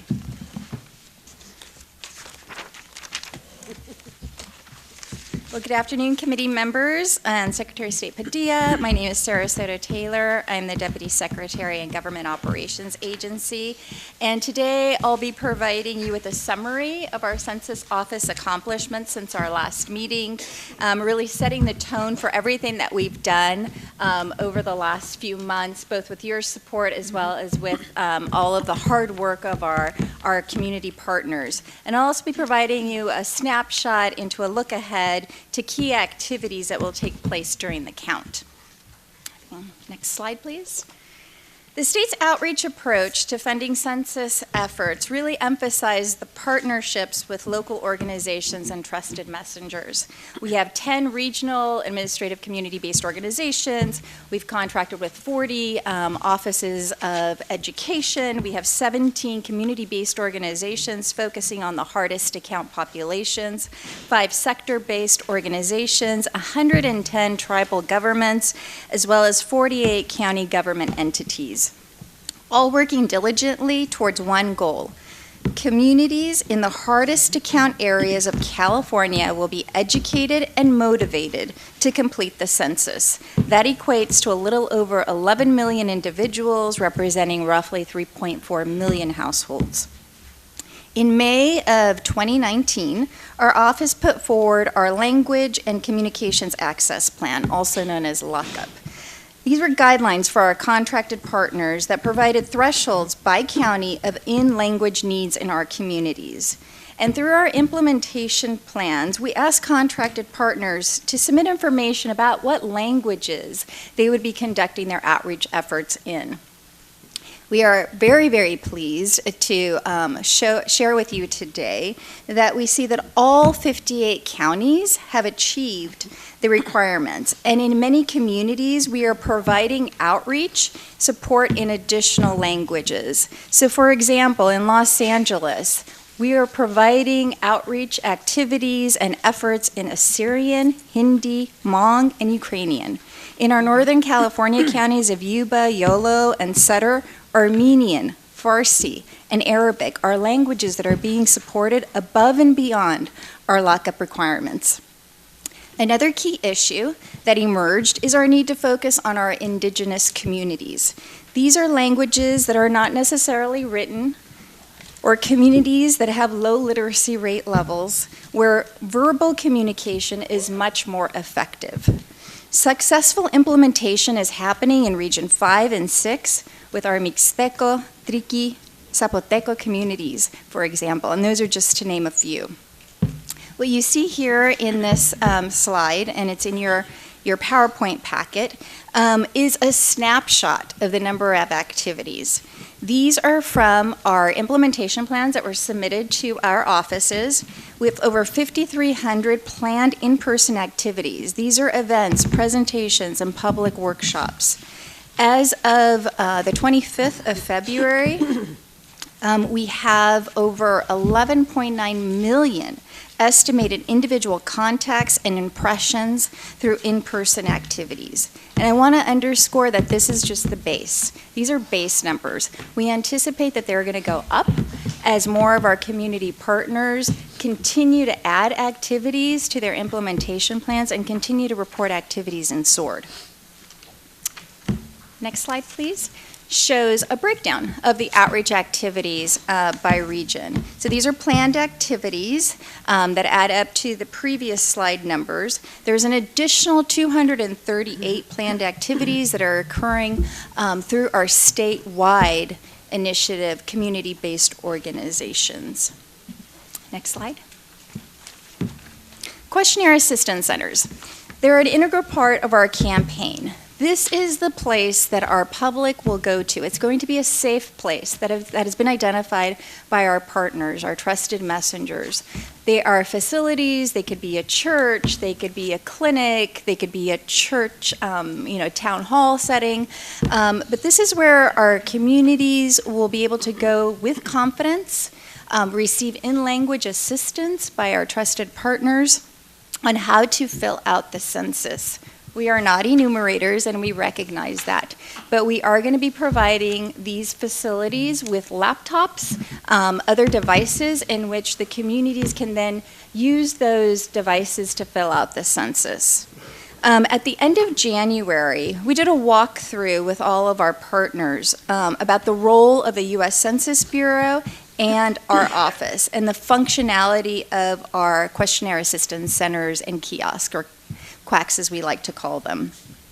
We watched and discussed and did an overview video of how the questionnaire we can help individuals understand how to fill out that census form. We know that we can't do it for them, but we walk through with volunteers and partners about the information that's on that census form. What do the questions mean, and how can you help guide the public in responding to those questions?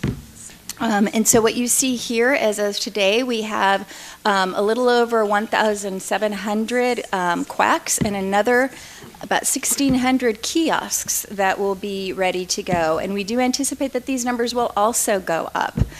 These questionnaire assistance centers, as I mentioned earlier, are located in our communities. They will be open during the hours that our public needs them. So whether that's the weekends, in the evenings when folks get off work, we are recognizing that we need to meet the public where they need to receive the help. In addition to that training and that walkthrough of what a questionnaire assistance center is and how to set one up, we also provided our partners with training presentation deck. So these trainers can, and back in their offices, may opt to use what we call the Amplify workshops that were included in the handbook that we provided to them. These are just soft skills. Some areas in which we can help our community partners and volunteers open up that dialogue and that communication with the public to get them to be trusted and motivate them to fill out the census form. These training materials and the guides were presented at the end of January of this year. They were also provided to all of our partners again via email, and we do plan to remind our partners about it again next week by sending out the materials again. We also want to note that when we established our questionnaire assistance centers, we did provide guidance to our partners, guidance around cybersecurity in particular. We wanted to make sure that as our communities came into these questionnaire assistance centers, that they were reassured that the devices that they were using were safe, that they were up to date, and certainly that we were providing the appropriate level of privacy as our communities were filling out the census in these questionnaire assistance centers. So towards that end, a lot of questions did come up. We have our information security officer as well as our resource specialist that are helping us with questionnaire assistance centers. We made technical assistance available to our partners to make sure that we were supporting them and answering any questions that they had as they set up these quacks. Next slide, please. In terms of partner funding and payments, our analysis and through feedback received from our partners in our implementation plan, we identified funding priorities. So our partners came to us and said, here are the activities that we want to provide in our communities, but we need additional support. And those themes that resonated with us and our partners, you see here are priority resource areas. Over $21 million has gone back out to our community partners in terms of additional funding. They are focusing these dollars around printing, of collateral materials in language to support the hardest to count demographics and the outreach strategies that they're implementing. Also, maybe enhancing and providing in-language support at the questionnaire assistance centers and other outreach activities. We also wanted to make sure that we are laser focused in our outreach efforts. So the conversations that we've been having with our community partners are around looking at the data and really focusing your efforts on those census tracts that have our hardest to count index of 57 or higher. And so if we saw that there were no planned activities in those areas, we were highly encouraging our partners to think about putting some activities, canvassing, phone banking, whatever makes sense in that community in those HTC census tracts, again, at 57 or higher. We also recognize that we need to be nimble during our census time, non-response period, and so we highly encourage all of our partners to set aside a contingency fund for rapid deployment of resources during the non-response and self-response period. Next slide. So what you see here is an overview by partner of the original contract amount as well as the additional funding, again totaling a little over $21 million with total investments over $82 million. And just wanted to call out a couple of areas in which we bolstered existing efforts. In the areas of the county's offices of education, we saw revised outreach plans that actually expanded the number of sites for outreach activities and increased hours in questionnaire assistance centers. And we also saw some really interesting, innovative tactics, this particularly around the education sector and some of the contests that they have planned, poster contests for the students around census, really working with social media to amplify our message. And also around the area of higher education. Our census office entered into a contract with the California Community Colleges. This really is a very good partnership and a very strategic partnership. They are creating and coordinating outreach efforts to reach the hardest to count students in all of the 115 community college campuses. Activities include student census ambassadors. They're working in the digital space and social media space, text messaging, video, and newsletter, all to elongate our message about the importance of completing the census.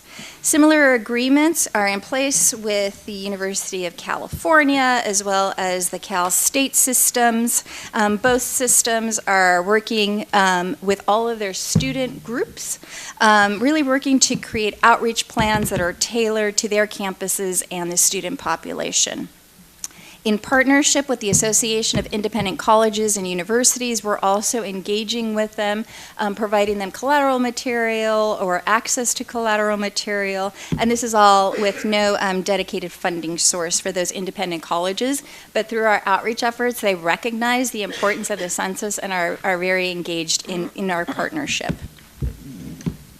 Next slide, please. The work of coordinating and communicating a campaign of this size and complexity has been challenging at times. However, we are committed to continuously increase our level of collaboration. And towards that end, some of our accomplishments have really been in the areas of communication with our partners, that increase of information exchange. We currently have sent out 10 weekly newsletters to our partners. We're holding bi-weekly partner calls to share important information and updates. And then recently, this week, we had a 2-day convening in which 120 of our contracted partners were in attendance. We had great motivational speakers. We had Dolores Huerta there speaking to us, really pumping us up for the census season. We did an overview of all of our data support tools and the rapid response plans that we have. We had breakout sessions in which all of our partners were able to kind of come together and problem solve, sharing with the state operational readiness, but also areas in which they needed us to provide an additional level of support.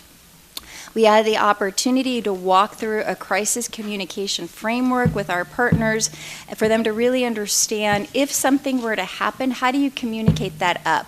What will be the process, and how can we help each other mitigate any mis and disinformation?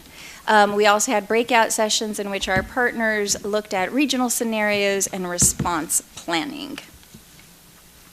Next slide. During the partner calls that I mentioned earlier, here are some of the highlights of some of the things that we've provided to our partners, and we will continue to add to this toolkit or the toolbox that we would like to have all of our partners have access to. We have a social media toolkit that was released in January and February. Our welcome kit was created. These are posters and flyers in English and Spanish. We will continue to, on a flow basis, release additional languages for those pieces of collateral. We have a new census partner toolkit about information about the census, communication and outreach goals, best practices, media templates that we're providing to folks. We have a new veterans toolkit, and I want to have a special thank you to Amy for helping us with that. She was instrumental in helping us gather all the information and really put it together in a really concise and succinct way, and that's just a great way to uplift our message among the veteran community. We also have a small business toolkit, so when our partners are out in their communities, what are some of the messages that will resonate with businesses and their employees around the census. We also have, through our partner portal, access to over 50 collateral pieces that were developed by our partners. So these are very localized pieces of communication that have a very regional focus, but also can extend to some of partners who maybe don't have the resources in certain communities. It could be a language issue, it could be a capacity issue, and so having these partner created collateral materials available for any one of our partners statewide is a big benefit. And we see that a lot of our partners are accessing it and really sharing resources and leveraging each other's resources. We also have posters and flyers that we've created through our communications team that really reflect what the message needs to be moving into the self-response period as a result of some of our message testing that you'll hear about later on. Next slide. In addition, we have provided updates to all of our partners around media and partner communication support.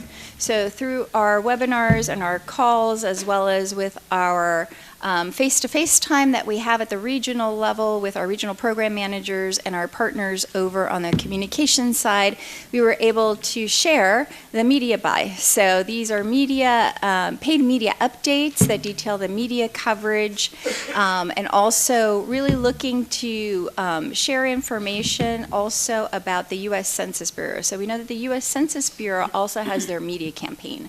So we have the U.S. Census Media Campaign, we have our investment, and then we know there's also going to be regional investments. So sharing all that information and really having candid conversations about how and when it's appropriate to overlap, because sometimes our communities need to hear the message more than once. This is an effort to make sure that everyone is up to date on what we're doing in terms of the media buy. We also recently had partner spokesman media training. This is an opportunity for some of our community partners who want to have additional tools in their pocket if they would like to engage with the media, whether that's interviews on radio or TV, providing them best talking points and best practices, and also doing those mock media interview sessions. News, radio, scripts, and print. These are new collateral pieces that are now available to our partners, again, as a way to spread the word about the census. We have new digital ads that engage communities to learn more about the census, available in all 13 languages. We provided also threat identification training. So providing partners with information about how to identify threats, whether that's at an event, whether that's at a questionnaire assistance center or otherwise, sort of what their roles and responsibilities are, best practices, and how they should think about responding.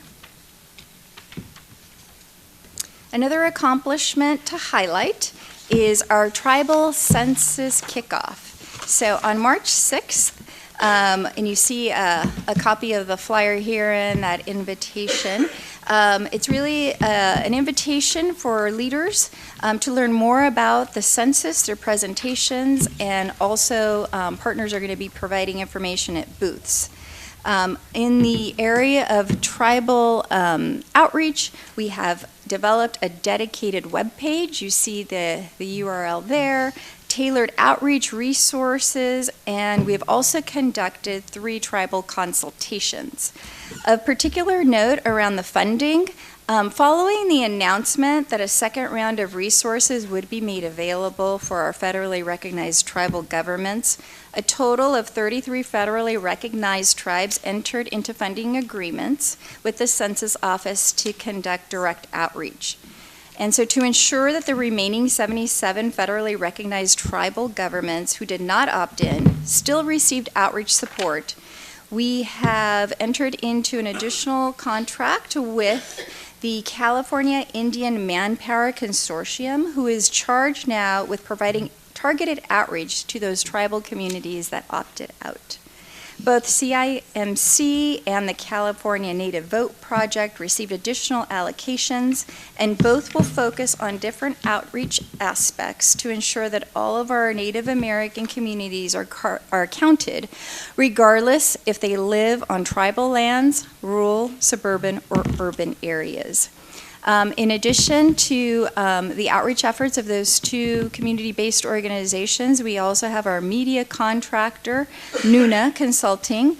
They continue to coordinate with our census office as well as our statewide media contractor, Mercury, for the development and implementation of targeted media strategies. Special aspects of their outreach are the formation of a tribal advisory board that will help assess messaging development, monitoring, and Native artist project that they hope to execute very soon. Next slide. A few more highlights of our work are in our targeted sector outreach. We talked quite a bit this morning with our colleague with the U.S. Census Bureau around the homeless challenge and the enumeration of the homeless.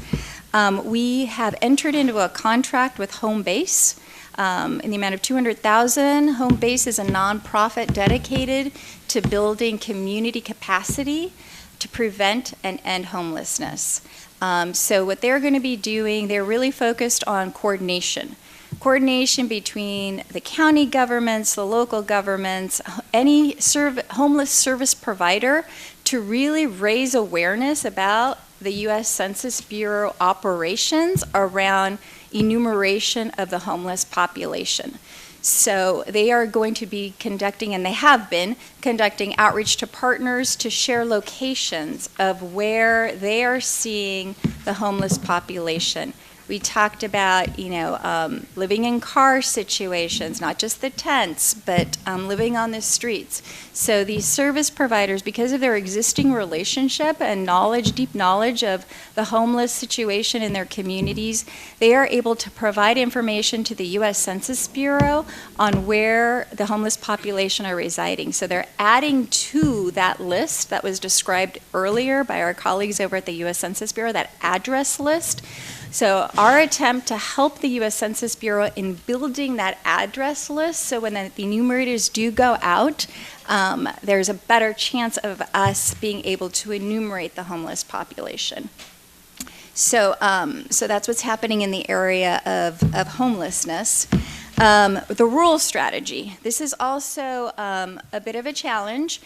We heard earlier from U.S. Census Bureau about their enumeration focus in the rural area and their update leave operations, which is the leave behind. So we know that many of our rural communities receive mail in post office boxes, or they don't necessarily have a street address, they're on a route address. So the rural strategy from the census office perspective was really to highlight to all of our community-based organizations how this leave program will be happening. We know that the leave program will be happening from March 15th through April 10th. Our community-based organizations are being very proactive. They're actually sending postcards to the P.O. boxes, letting communities know the census is coming. You can go online yourself now and do the online census. You can call now to do the census, or you will get a mailer. You will get the census form in the mail. So really being proactive about educating our rural communities about the U.S. Census Bureau operations has been our strategy in the rural area in order to address any possible low response rates in those communities. The last strategy that I wanted to highlight for you is the toolkit. Again, thank you, Amy. We're also working closely with the Department of Veterans Affairs, CalVet, who are subject matter experts. We're coordinating with CalVet on communications to their constituencies through letters, to returning veterans and other mailings, newsletters, and social media. This coordination will be further enhanced with a new communications toolkit that we mentioned earlier. We're also working with CalVet partners such as the county service offices and the California Association of County Veterans Service Officers, who serve California's large and diverse veterans population. Next slide. We have committed 47 state agencies to engage with our office to further the census message.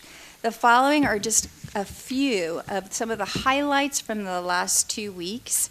We see here the Department of Alcohol and Beverage Control, Department of Transportation, Corrections and Rehab, all really taking on the challenge and the responsibility to help promote the census through their public-facing websites, social media, and all the other operations that they normally have and communications channels that they normally have.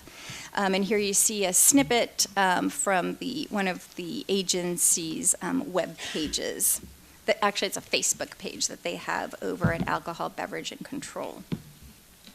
Next slide. The DMV has included our logo. You see that here is an example on their public-facing website. What I didn't put on here were a couple of other state agencies that I just wanted to highlight because of the deep reach. In the area of Employment Development Department, they have not been doing mailing inserts to their beneficiaries of unemployment checks, but instead they are using their online messaging system, which is really the system that they have seen is most used now. There is every 2 weeks, they'll be messaging the unemployment claimants with information about the census. Over on the Medi-Cal side, there's quarterly mailings that are being sent out by the Department of Healthcare Services. 7 million pieces of mail that include a double-sided Spanish and English color flyer insert. This is going to Medi-Cal head of households and will reach approximately nearly 14 million of our Medi-Cal recipients. And just to note, when we do have these state agency outreach activities, we are logging them into our SOAR database so that we can really have that comprehensive view of all of the impressions that are happening throughout California through our campaign. The next slide. We are continuing to work very, very closely with the United States Census Bureau. I think you heard earlier from our colleagues there that we are having a number of regular meetings with them, touch base, so that we understand how the operations are happening, so that then we can further educate our community partners and really open up those lines of communication with our partners so that we can see how we can best support, wrap around some services. And here you'll see just a listing of some of those initiatives we've done. We are very much familiar now with their in-field operations. We continuously work with them to help in the recruitment effort, the questionnaire self-response period, as well as a NERFU period. We heard earlier that there's still questions around our canvassing. We share and support the position of the committee. We continue to ask, and we will continue to ask both at the state level as well as the federal level around our efforts in canvassing during non-response follow-up period. We also have done a lot of coordination and conference calls with our partners around group quarters. What does that mean? How is that going to look like? What's the time frame? We mentioned earlier the statistics in schools. That's an area where we had a lot of collaboration. We had already established our Count Me In curriculum, and we had already developed a timeline in which we wanted all of our schools here in California to execute that curriculum. It was not in alignment with what the U.S. Census Bureau was doing on their end, statistics in schools. Through collaboration, we were able to have the U.S. Census Bureau really focus on the same week that we were focusing on, so our county office of education could leverage their resources and not have to do duplicate work. And so we're also, you heard earlier around the mobile questionnaire assistance functionality that the U.S. Census Bureau is putting out through their partnership specialists. We continue to have conversations. I think we touched on it a little bit around if we have activities that are already planned, how can we share those activities with the U.S. Census Bureau? How can we share those high traffic activities so that perhaps their partnership specialists that are working in the areas of that mobile enumeration can come in and support that activity by actually doing the enumeration right there and there. So there's a lot of conversations around that and how we can best support each other. Next slide. So SWORD. So we are very proud of SWORD. I think California is really the only state that we know of that has developed this kind of a tool. Our centralized database in which we want all of our activities, all of our questionnaire assistance centers, we're overlaying a lot of data. The U.S. paid bureau, the U.S. Census Bureau paid media, for example, is overlaid there. We also overlaid the Bureau's mailing strategy. So if you go into it and if you're a partner and you're wondering, does my census tract get, 50% of them? Is it going to be the online postcard invitation or is it a mailer? You'll be able to see that here, so that should help further refine outreach strategies. We also plan on having our questionnaire assistance centers in a locator form. So we are in the process of finalizing and uploading all the information that our partners have provided to us around where the questionnaire assistance centers are, again, the times and the locations. So the finder will hopefully be live within the next 2 weeks after we receive all that information. We also have a feature where our partners can do bulk reporting uploads. So there's a template that we provided to them where they can plug in where they were at, how many impressions, the languages that they served. All of this in an attempt really for us to be able to demonstrate at the end of the campaign what happened, where we invested, and some of the success stories around the investments. Also the development of regional dashboards. So this is an added feature. We really want our community partners to have all of the most updated data so that they can refine their tactics and their outreach strategies. So here, what you'll see in the near future is all of the information that you would have seen in the hardest to count fact sheets, which some of you may be familiar with, which track the demographics and other key characteristics of census tracts. That'll be loaded into SWORD as well. So as you're starting to think through strategies on what to do in certain census tracts, all that data will be there. And that'll be better able to inform the outreach strategies that our partners are developing or responding to during the count. Next slide. So we have so many great stories to tell, and my presentation today probably hasn't done justice to all the work that is happening in the community. But here are two examples. Cuenta Conmigo Partners. Our friends here at this organization have been knocking on doors since October of 2019 with the single goal of educating families in the neighborhoods of the San Joaquin Valley and Sierra Foothills about the census. They are having really great results. The response from early education efforts has been positive, with over 50,000 individuals contacted and 90% indicating that they will complete the census. Another partner highlight is Equality California. They have provided training to organizations that focus on culturally appropriate interactions with our LGBTQ community audiences. They have a comprehensive statewide campaign that includes digital advertising, peer-to-peer text messaging, as well as establishing kiosks and questionnaire assistance centers. And some will be specifically to serve the bilingual LGBTQ populations. So going forward, we are going to be continuing throughout the count to support our outreach contractors as best as we can through biweekly planning calls and regional program meetings that are happening locally on a regular basis. We continue to refine our outreach strategies and helping our partners understand what the data means. So when we start to receive the data from the United States Census Bureau, those response rates that are coming in, we're going to be doing some analysis. We're going to be looking at the 2010 response rates and seeing how that compares. Through trending, we'll be able to notify our partners when we see something, hey, you know, we may want to look at this collectively to see what's happening in these census tracts. Is there anything that we can do to support you, providing sort of that toolkit? Maybe it's, you know, providing an op-ed, or looking at expanding the questionnaire assistance center hours, or doing something on the media side. So we hope to really start to engage folks on that analytical side, and also driving all of our hardest to count communities to these questionnaire assistance centers as early as possible. We know if they fill out the census form early on, they'll get off the list, and there will be no door knockers coming to their door.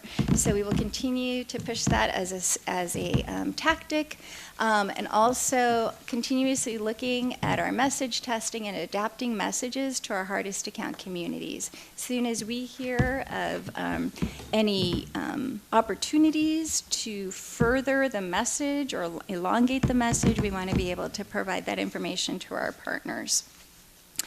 I talked a little bit about preparing for non-response follow-up.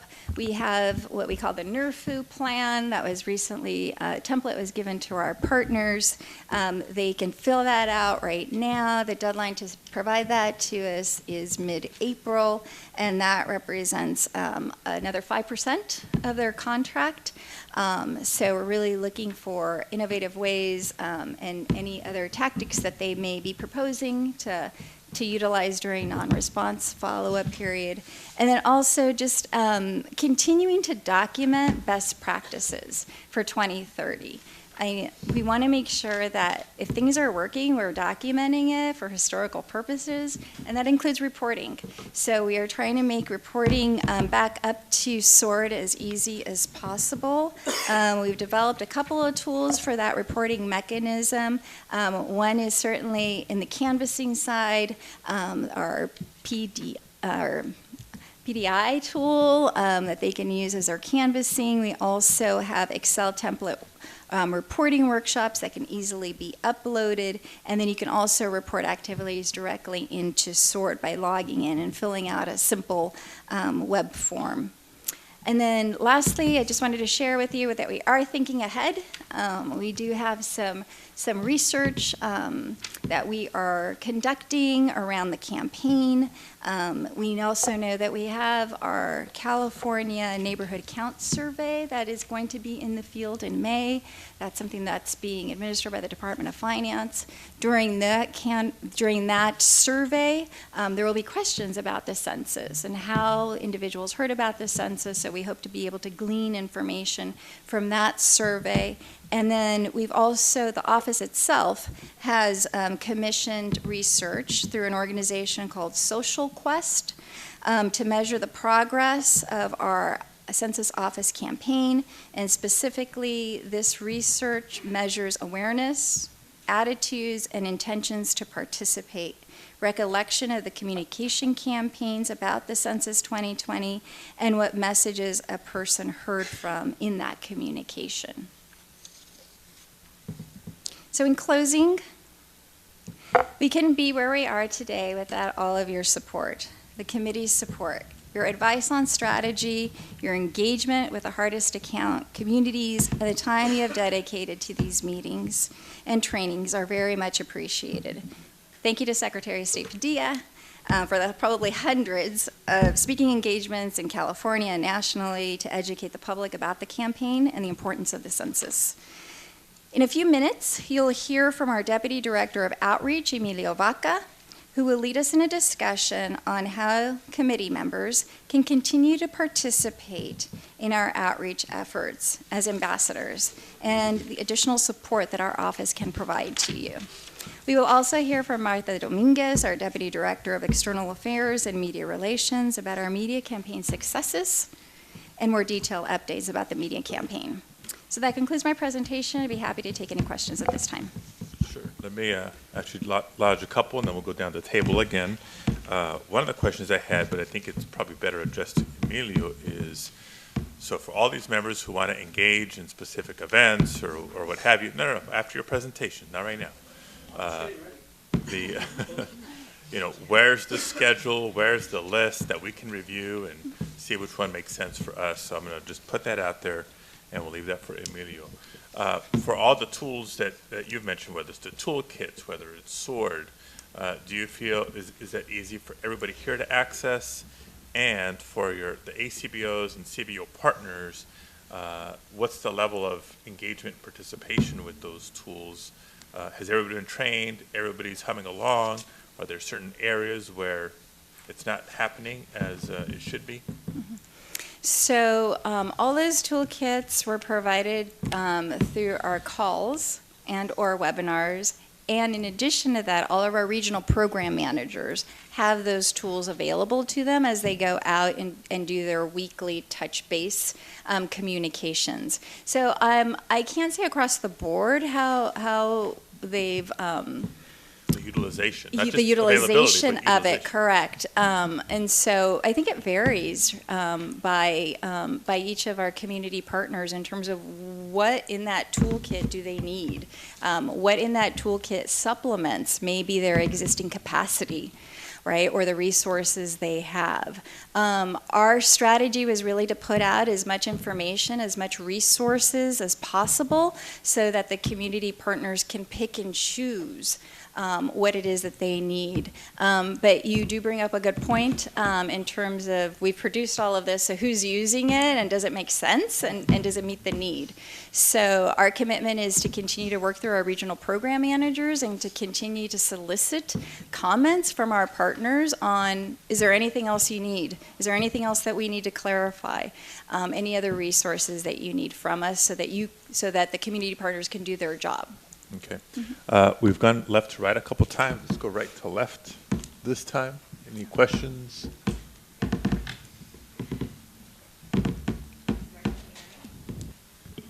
Can you hear me? There you now go. You can. Ooh, work. Oh, don't touch them? Ooh, okay, so don't retouch it? Retouch it to turn it off? No, you're good. You're good Okay, now. sorry. Learning the mic. So Sarah, I thank you for this presentation. I just have a couple of questions, and I was writing down notes per the slides that you were taking, so I'm going to try to sum up what my thoughts are. So in terms of, you've been in this position since? May. So since May, okay. So And I think I just wanted to understand, one, on the slide where you talked about the outreach activities by region. Just because I don't see the names on here, I would love to say that I know the map of California, but I guess I don't. So I'm trying to figure out, like, you know, just how the events vary in terms, or the outreach activities vary, like how Region 1 has 940, but what I believe is LA looks like it doesn't have that many. So I don't know if that's true or not. So these are as a point in time. And if you recall, the way Los Angeles has chosen to, and I think Stephanie is here, so please correct me if I'm wrong. So we have both the county as well as our ACBO in Los Angeles, and I believe through their collaboration, they sort of divvied up the work a little bit in terms of one organization doing some of the outreach and the other organization focusing on canvassing. So this right here is representative of only the activities, the events. There are probably hundreds of other engagements that are not reflected here. This was just simply an attempt to start to do a snapshot on just the events. And there are just a point in time. We do anticipate that there are going to be hundreds more added as we move into the count. So I don't know if that answers your question or not. So are the events like the start of October of 2019 till May or June of 2020? Right. So these are as of the time that the implementation plans were submitted. So there's a variation in the start date, but these are planned activities for that campaign in that region as of a point in time. We are continuously working, again, with our partners to add more to that. So we anticipate that these, again, are just those base numbers as of a point in time. And to answer your question, are you looking for Region 8 is the Los Angeles. Okay, so that's Just 906. FYI. Okay. I just was trying to see the variations. And then I know that you talked a little bit about the bolstering of additional funds. So I just want to make sure that I get this right, because I think I was told maybe 3 meetings ago that as we talked about where dollars were going to go next, like the gap fill dollars, are the new partners that you talked about, are those new contracts? The new like partners, the home base is new, absolutely. Yeah, the home base is new. The existing partners all received additional dollars to bolster their efforts in those priority areas. So the counties were offered additional funding opportunities. All of our community-based partners, as well as our sector and statewide agency partners, were also offered additional funding opportunities. And so the reason I'm asking that, because I know people who definitely, I started getting an earful yesterday, and I was in a meeting earlier this week with the state NAACP. And so they hadn't been engaged at all. And so I basically wanted to take that back to make sure that we figure out how that is going to happen. Because I think I was told at one point that no new contracts could happen, everything's going to go the way it's been going. And I know that there have been somewhat of problems with that approach. So just to know that you opened up new contracts after we were told that you couldn't seems, pretty odd to me. Yeah, and if I could clarify that. So the new contracts are for areas in which we originally identified we were going to fund. So if we recall, we had put out both requests for invitation as well as requests for proposals for very specific targeted outreach in certain communities and certain characteristic populations.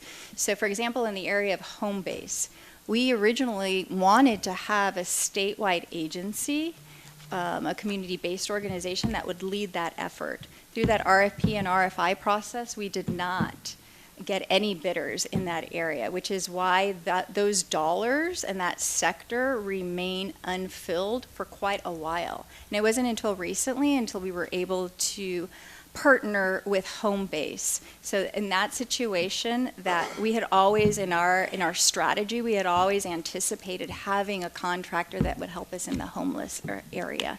So I just wanted to clarify my statement in terms of the sector outreach contracts. Okay, thank you for that. And then lastly, I know that I was also at the hearing where you talked to that you gave before the state legislature, and I believe they had asked for implementation plans. And the reason I'm asking about this is because there was another incident that came up to my attention in the Fresno area.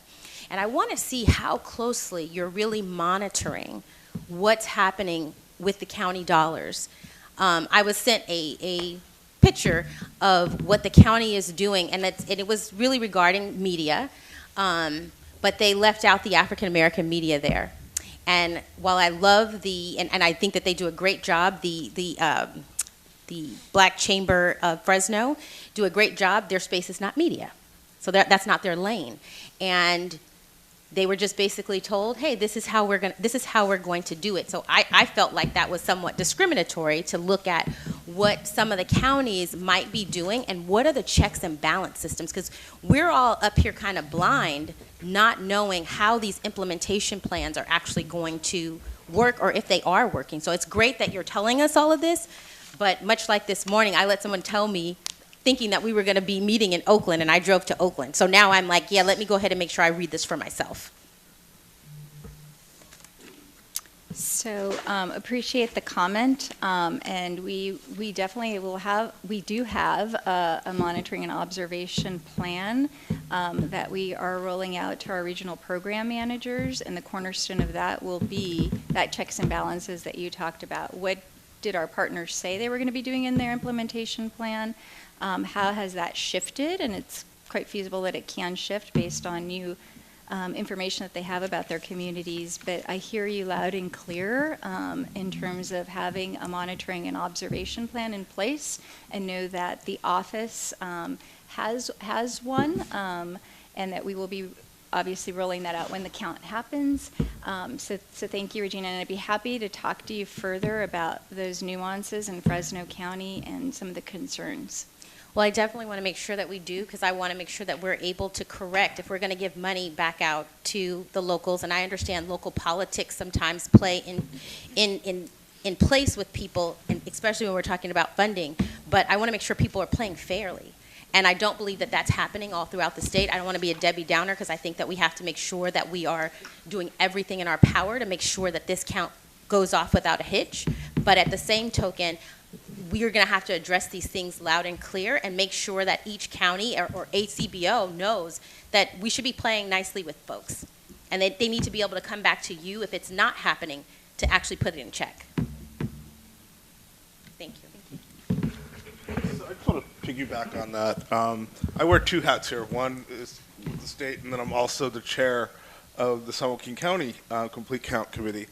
And what's the internal reporting mechanism for our county committees to be heard? Because I've yet to have anyone reach out to me in that capacity. And when I email Emilio, and I don't know if I'm getting ahead of your report, but I don't get the correspondence back pertaining to accountability on the county level.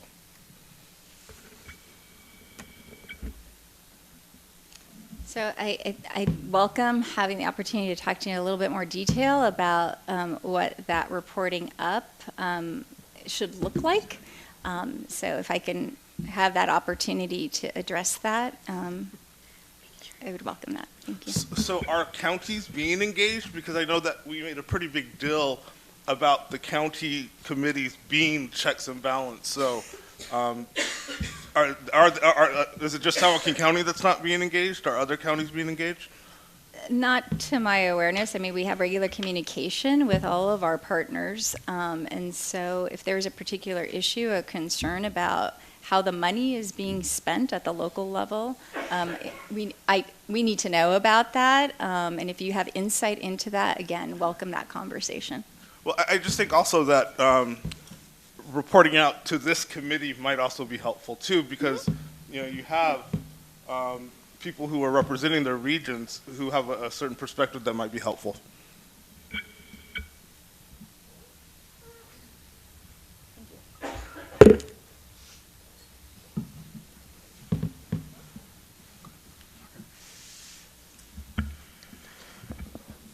Thank you for the information, Sarah. that cover a lot of different points. I think it's important for us to receive it, and I'll be happy to share also with our partners in the Central Valley that we work with. At this stage of the game, and we're a few days from the census forms being sent, the invitations being sent, and since you have the bird's eye view perspective, you have been engaging with the contractors, with the ACBOs, with the counties. You've been having even, you mentioned meetings with them recently, the last few days. At this stage of the game, and in addition to what you pointed out here, that is very important, number of activities and whatever else, but what areas do we still need to work on at this stage? Are there any red flags that we should be paying attention to? And by we, I mean all of us, not just you as a representative of a state agency. Is there something that we should really be concerned about at this stage? Are there weaknesses in the work that is being carried out by some of the state-wide contractors, or is the work of the ACBOs and the counties, as was pointed out, are there some weaknesses that we need to pay attention to at this stage of the game? But more particularly, are there any red flags that we should be aware of at this stage? So the convening that I spoke about is really our opportunity to sort of do that check and balances on operational readiness, being able to have those conversations about what exactly is happening in the communities and what additional resources you need. So we learned a lot. We definitely want to make sure that we follow up individually, because each county and each region is very different. I would say in terms of red flags, I think we heard earlier, right, about some of the structural issues, or not issues, some of the structural operational ways that the enumeration is actually going to happen.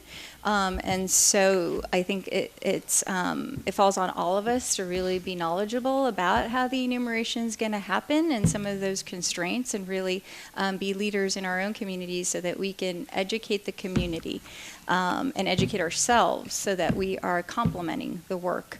What I think everyone needs to be prepared for is the unknown. So if there is mis or disinformation that will be happening, I know that our communications team and internally we've done a lot of thinking in that area, because all it's going to take is for information to start traveling in our communities, and all of a sudden we're going to have low response rates. So I would flag that for us as an opportunity to make sure that when we're in leadership positions, to make sure that we're educating the public on the facts, right, and not necessarily adding more fuel to mis or disinformation, but sort of pivoting the conversation on what the truth is. And so you'll probably hear some more about that in Martha Dominguez's presentation. But it's a huge undertaking, and it's going to take all of us to be able to lift up the census and the campaign. So don't have a crystal ball, I'm sorry. that would be my response to your question. Two items. One quick update for the committee, and then one more question. We'll continue down the line here. The quick update for the committee, just to augment some of what Sarah shared through outreach to the other constitutional offices.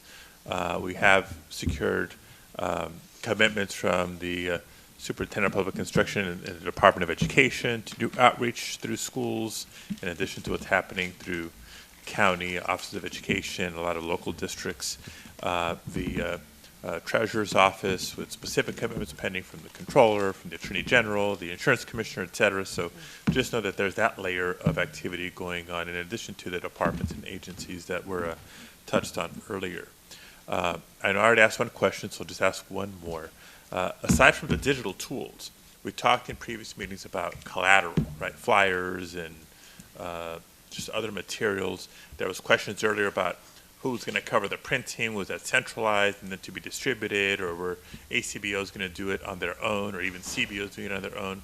So what's the status of all that for anybody who may still be wondering how to get the goodies? Mm-hmm. So it's both. So on our end, on the state side, we are committed to having evergreen pieces available to all of our partners in the appropriate languages. That is also currently available in our partner portal. But we also recognize that many of our community partners want to develop their own and customize their own, which is why you see in some of the funding priorities there that we are encouraging some of those additional dollars to be utilized by our partners to do that very specific printing that they need, that resonates with their community. And so it's both. Zoe? So I'm going to be succinct. Two things. One, I've been very diligent in collecting disability-related materials, including 2020 census accessible for coming for all the different factors, an accessible 2020 census, disability community toolkit, statement inclusions of California's mental health community in the 2020 census count, why the census matters for people with disabilities, disability orgs and accommodation, disability count census fact sheets, Disability Counts 2020, where ASL videos are available about census related to the basics of census, privacy issues and confidentiality. I see that you don't have a toolkit for people with disabilities. Can I share what I have, give it to you, so that you can create one and then you can add on to others as I find them? I'll share them with you. Yes. I mean, there's a whole body of stuff already that I'd love to. Perfect. Thank you so much for that. And the second part is a little bit more complicated, but I want to lift this issue. I know the folks on the ground are really wanting to do a good job canvassing using the PDI tools, and they're really interested in getting information to the state so that you can put it onto the sword, but they're running into all sorts of problems, and they want, and when they try to resolve it, PDI is essentially pointing to the state, and the state is essentially pointing to the PDI, and they're just not able to get anywhere, and they're frustrated. They really want to do the work. They want to make sure that they're able to gather information in time for folks to actually use it and put it on the sword. Can you help accommodate and facilitate a conversation where everybody's at the table and where solutions are, because we're now February, and they really want to get this thing up, so if you can help personally commit to helping to facilitate that. We actually had those conversations at our convening, and I was personally there facilitating those conversations. So we had executives from PDI as well as some of our super users who we had a very candid conversation about the expectations of the tool, what it does, what it doesn't do, some of the bugs that we are committed to fixing right away, and also some enhancements that perhaps we can deploy before the count.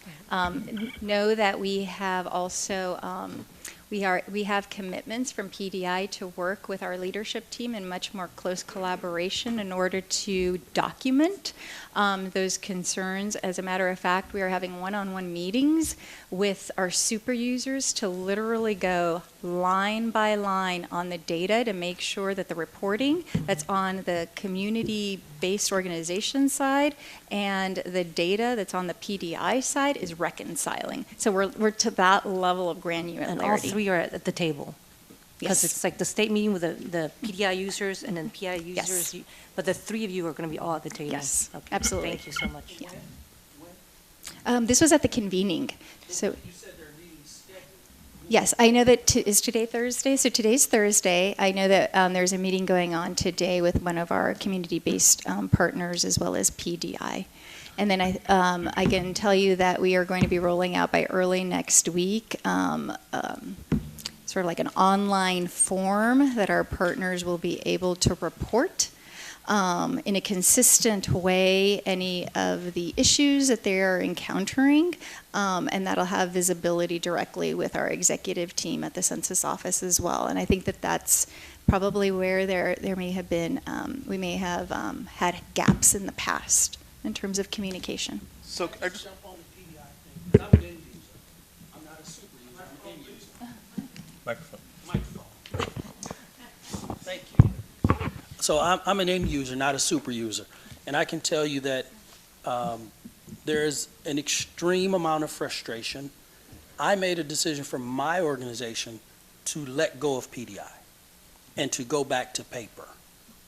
So, yeah, because it was that frustrating. The app fails. They get 2 houses into outreach and the app fails.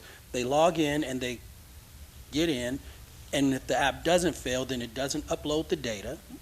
There are all kinds of problems that the end users are facing that might get reported up to super users, but the level of frustration is on the ground, And it creates not only frustration for the organization, but in the people we hired, it creates a lack of confidence that this work is meaningful and that it's helpful and going anywhere. And I myself lost about 20% of my team just due to having to go from technology, a tablet, back to paper. People refuse to carry paper. And to do all the writing required when we had to switch back to paper. So that's why I asked, when are these meetings planned? Because we did our first outreach in October using PDI, and we logged those problems in October. We were also on a call with some of the state technology folks from the Complete Count office in November, and we're in February, about to be March, and people are still having the same problems. And then the last problem I want to note on the record is that the PDI app, the way that we can do this outreach for the pennies that the state has funded us to do it, not a complaint about the funding, but it is not enough funding to do the outreach that we're being asked to do. The way that we can do it is that we combine it with our other outreach work. So we might get funding to do voter outreach, and we combine the census outreach with voter outreach. But with the PDI app, there is nothing, it's just a database. It's just a place where we can plug in information. There's no overlap. There's no way for us to get those contacts out of PDI. There's no way for us to do mapping. There's no way for us to really, it really only is a place for us to upload data. And that is problematic because if that's all we're going to get for it, then we as an organization and other organizations lose out on the power building that had them sign up to do this work for pennies anyway.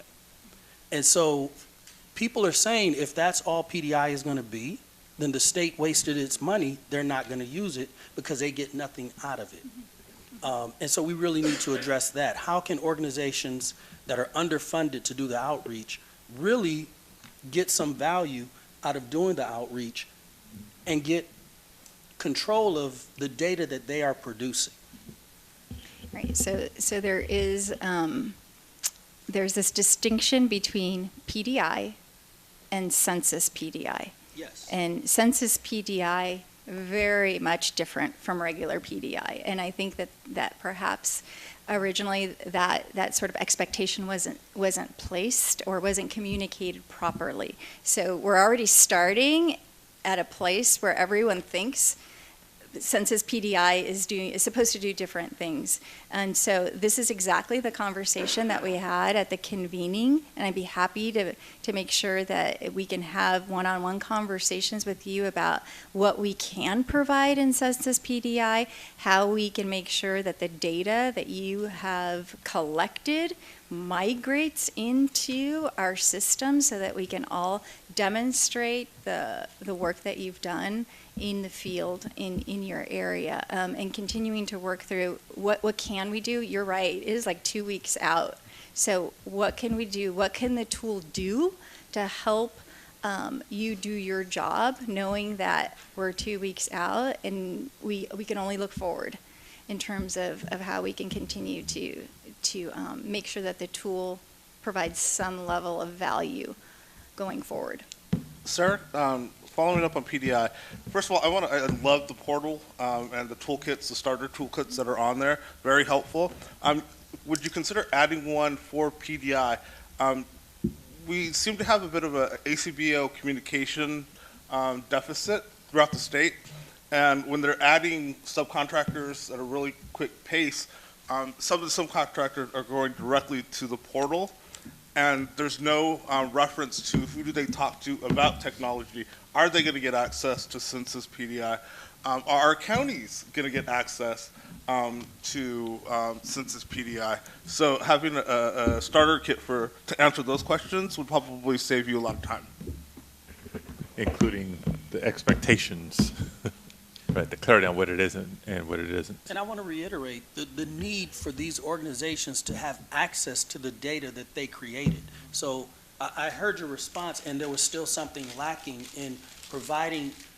Right now, if I uploaded the 15,000 contacts that I've made in doing census outreach, there is no way for me to get access to that data.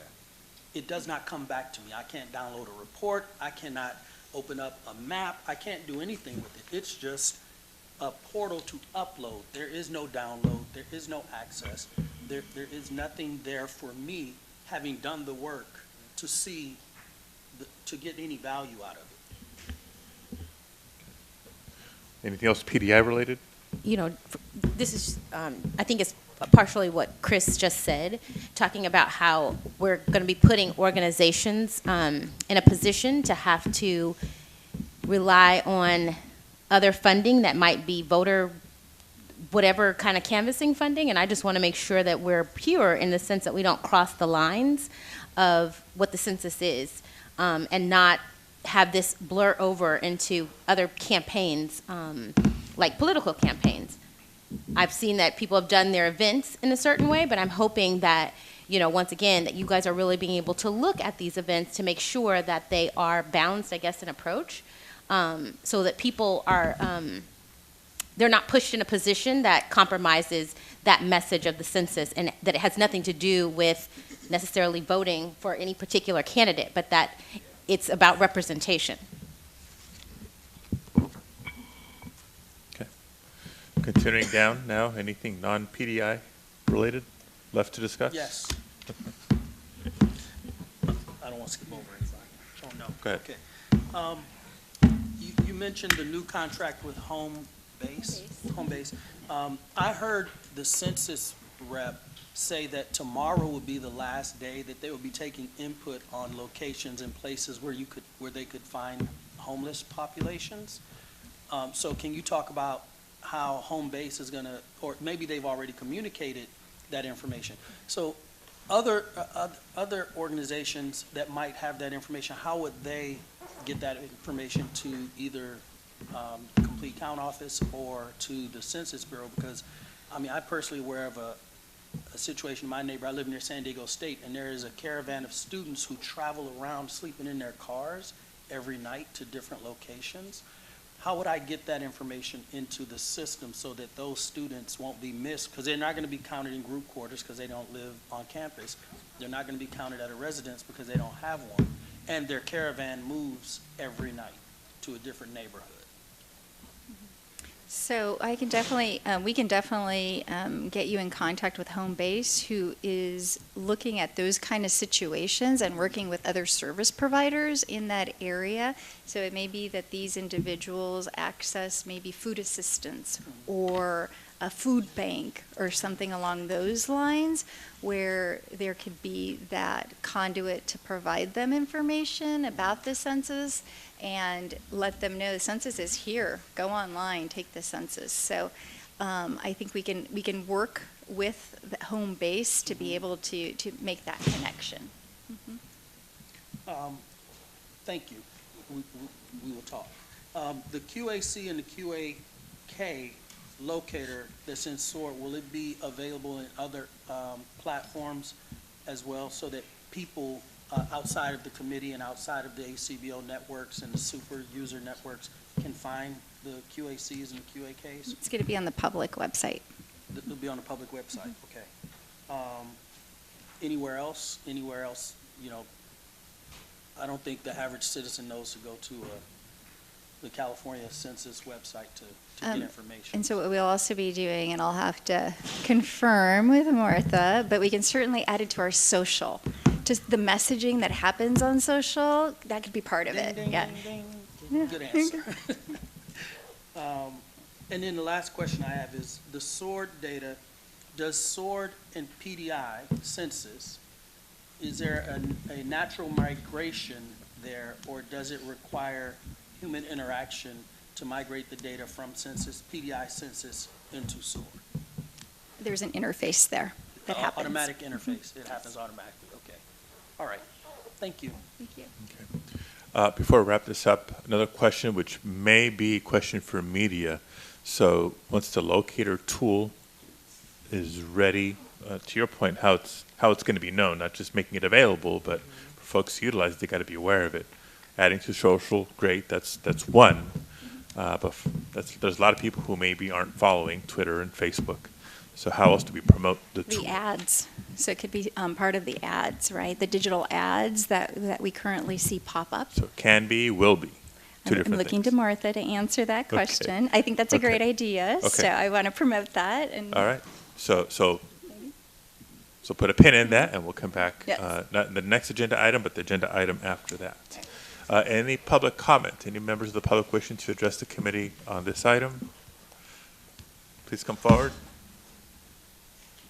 And members of the committee, it's about 2 o'clock right now. We have 2 agenda items left to get through, so just keep an eye on the clock. Come on down. Come on down.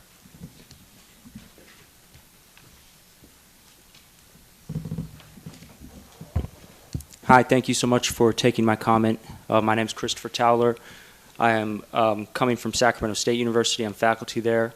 I also do work for the California Policy and Research Initiative in Los Angeles. And my concern really comes from questions about the outreach to specifically the African American population, but to other communities.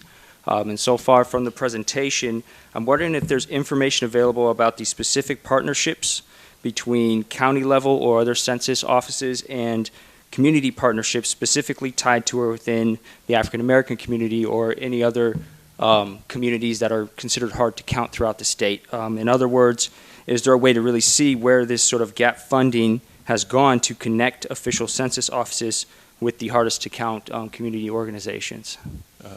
Okay, thank you for being here. Answer is yes. Let me ask some of the census team to maybe huddle with the gentleman and answer the questions or point them to where that information is available.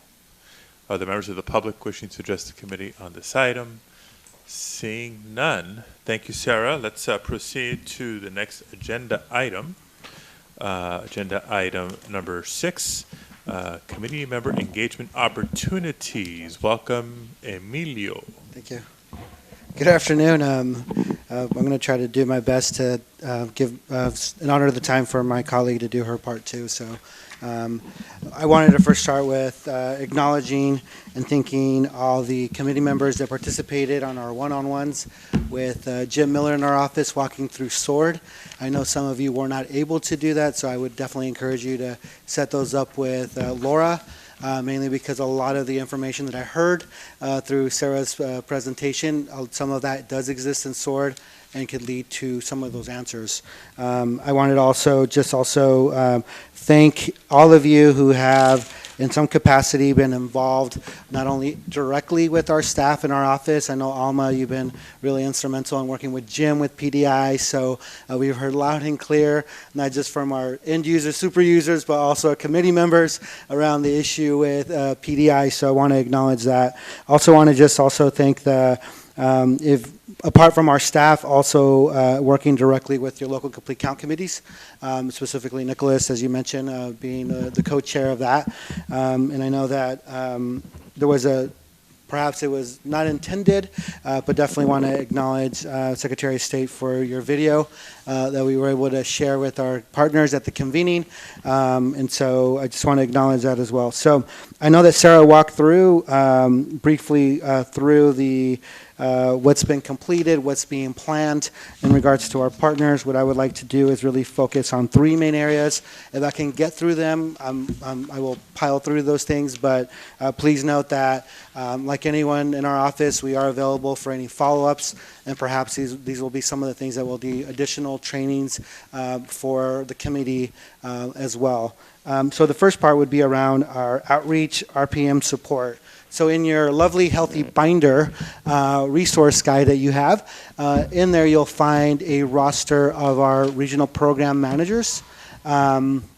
Has their contact information and what specifically which counties they're working with, and or if they're working with a specifically hard to count a vulnerable population. So I would highly encourage you, as one of the committee members was able to do so, was text me directly as he was up on the stage, making sure that I had his contact information. So I would highly encourage you to have that as well.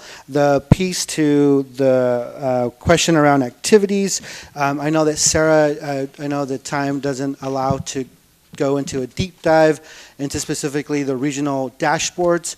So those dashboards are a makeup of every activity that's being planned, have it be by type of activity. I know that was a question that was asked. Is it canvassing? Is it phone banking? Is it a booth? Is it whatever it may be? And so what Jim and the SOAR team have done, they have taken all the implementation plans and have done a visualization what those activities are.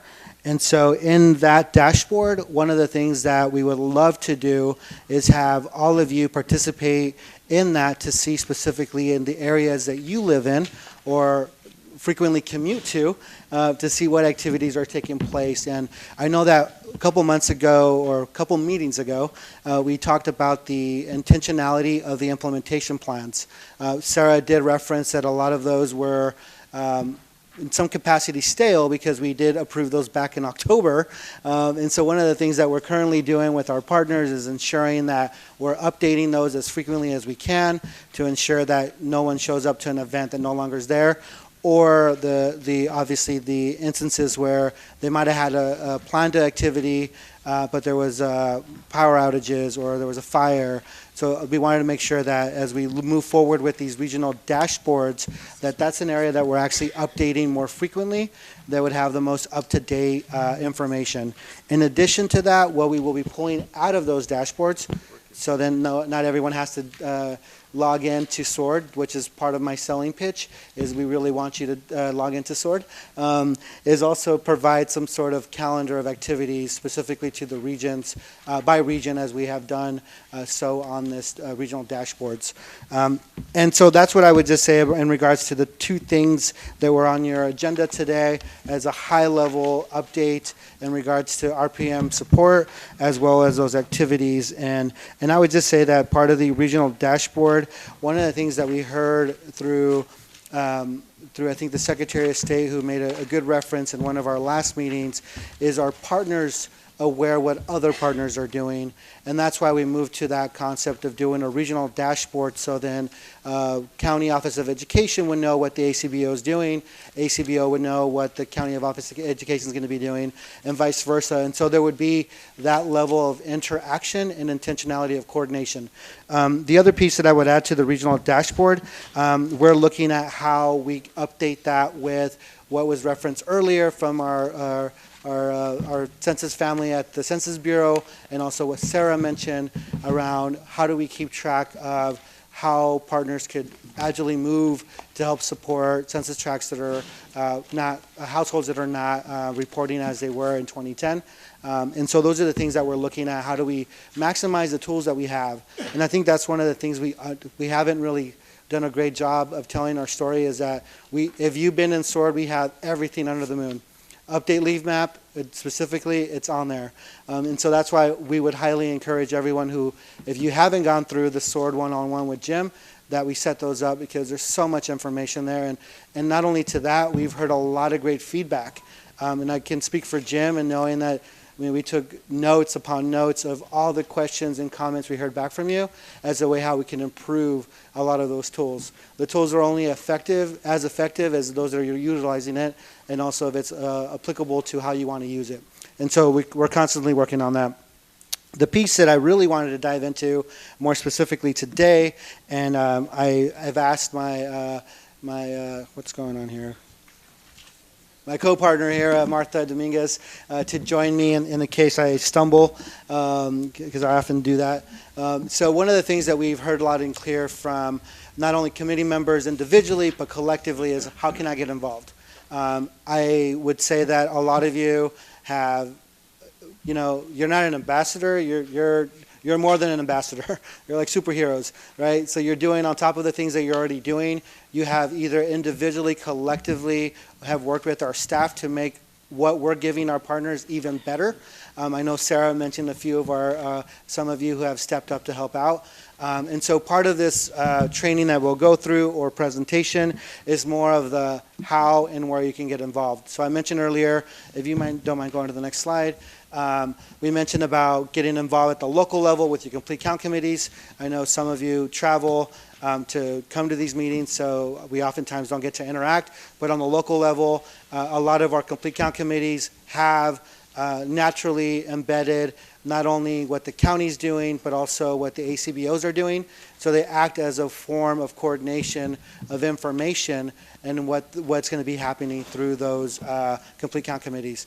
Secondly to that, one of the things that we put together that's also in your healthy binder is a partner toolkit. It's a pretty thick document that you have there, and essentially it is kind of our do's and don'ts and mostly more of our do's of how we can interact with the public. So a couple slides or a couple bullet points here on how we can use some of the materials.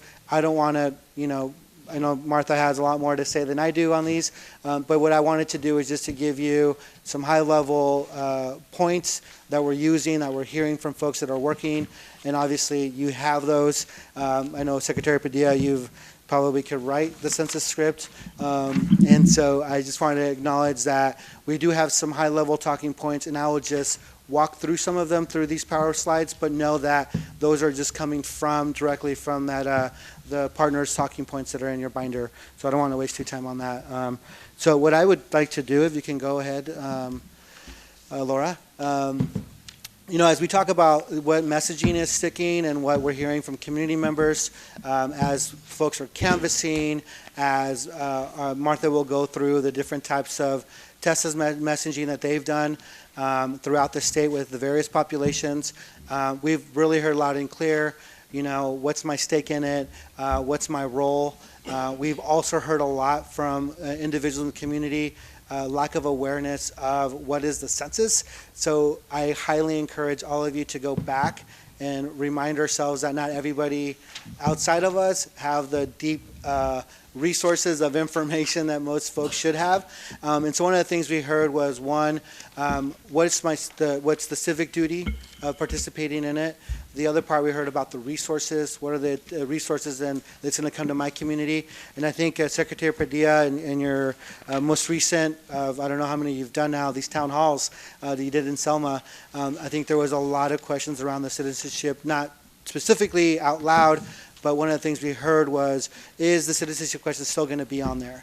And so just to remind folks that it's not going to be there. And maybe it came through another form of asking that question of some of the folks that participated at the town hall. But what I would say is that we have to remind our communities that question will not be on there. And Martha will dive deeper into specifically what's been tested, what's been working. And so again, just doing a high-level overview of the points you can use. The one thing that I would say on this one is the data is confidential. It's federally protected, as we've always heard from the Bureau. I had the opportunity and the honor to co-share that message with Martha for Despierta America with Univision. And so we were able to really narrow down our talking points, and that's what it comes down to. It's secure, it's safe, and most of all, it's confidential. And then no one could use that information from any department at the federal level. So if you don't mind, Laura, again, these are part of your talking points that you have in that thing, in that booklet. But the one thing that we want to ensure our community members is that there's only 9 questions. I got the randomized, I almost said another bad word. I got randomized to take the American Community Survey, which is an irony because I actually work where I work. And so I was able to I was asked a lot of questions, and I'm like, hopefully the census is not this entailed and this deep. So it was a good reminder of we need to remind folks that it's only 9 basic questions like a survey, and it doesn't get to that level of detail like the American Community Survey did. Do you mind going forward, Laura? And again, I apologize if I'm going fast. I just want to make sure that we can catch up here. And also, the big thing that we heard as far as the talking points was also when one participates, you're giving back and giving a voice to your community. And also, the big thing that we heard loud and clear from part of our journey through this effort has been that, that it is a requirement by law, and it also ties back down to resources. So do you mind going to the next slide? I'm literally going to go through this really fast. And I apologize, but I want to make sure that we also get to Martha's presentation. So on the partner portal, and I know Martha will go to this, but I really want to say that the portal has been one of those avenues that our partners have been able to utilize In that, you'll have the collateral that was referenced. We do have a lot of those, we're going to be adding some of those videos that you mentioned. We did add a couple of our partners, their own specific collateral that's in there. So if you're in a specific area and you want to see what the ACBO or the county has put out, that's also on the portal. And again, you could visit and register to get access to that portal via portal.californiacensus.org. And the one thing that we did walk away with in hearing from our community is, can we add more to that? And so we added the questionnaire assistant and QAC, QAK guidance on there. So it's a reminder for folks that there are some policies and guidelines in there. So we made that available for our partners as well. There's an abundance of emails that goes out of our office, and so we were trying to utilize this portal as a catch-all, if possible, for resources and information. So do you mind going to the next slide? I don't know if it's better to bring Martha to talk briefly about some of the social media components that we've actually added to our own social media ambassadors. Yeah, and part of it is that we wanted to also share these discussion points because these are the same discussion points that all our social media ambassadors are using. In fact, today we launched our second wave of social media ambassadors. We're recommending and highly recommending for you to use these hashtags to ensure that we have traction within the digital and social media world. And also just helps us also to quantify any efforts as we progress through the campaign. So these are just things that we want you to use. Obviously, you can always add any additional customized hashtag related to your region, related to the work that you do. We recognize that you're a trusted messenger within different sort of communities, so you could always add those. But these are the key hashtags that we want you guys to uplift. Thank you. And then the next slide is really to the 5 main bullet points of how you can get involved. It's not the only way, but one of the many ways. And so again, spreading the word about the census invitations when they'll be sent out, which is mid-March. I know that in your packet you have a pretty dense timeline that includes not just the U.S. Census Bureau, but as well as our office's timeline in that. The second thing is also to ensure that you actually participate in taking the census and also participate in activities and events taking place in your community. And also just join the conversation via the social media platforms. And also what we would like to see if there are opportunities potentially for speaking or being part of an earned media opportunity. And also one of the things that we'll be rolling out is going to be what can we do to, if you do hear some suspicious, fraudulent activities, of how you can actually get involved and report that.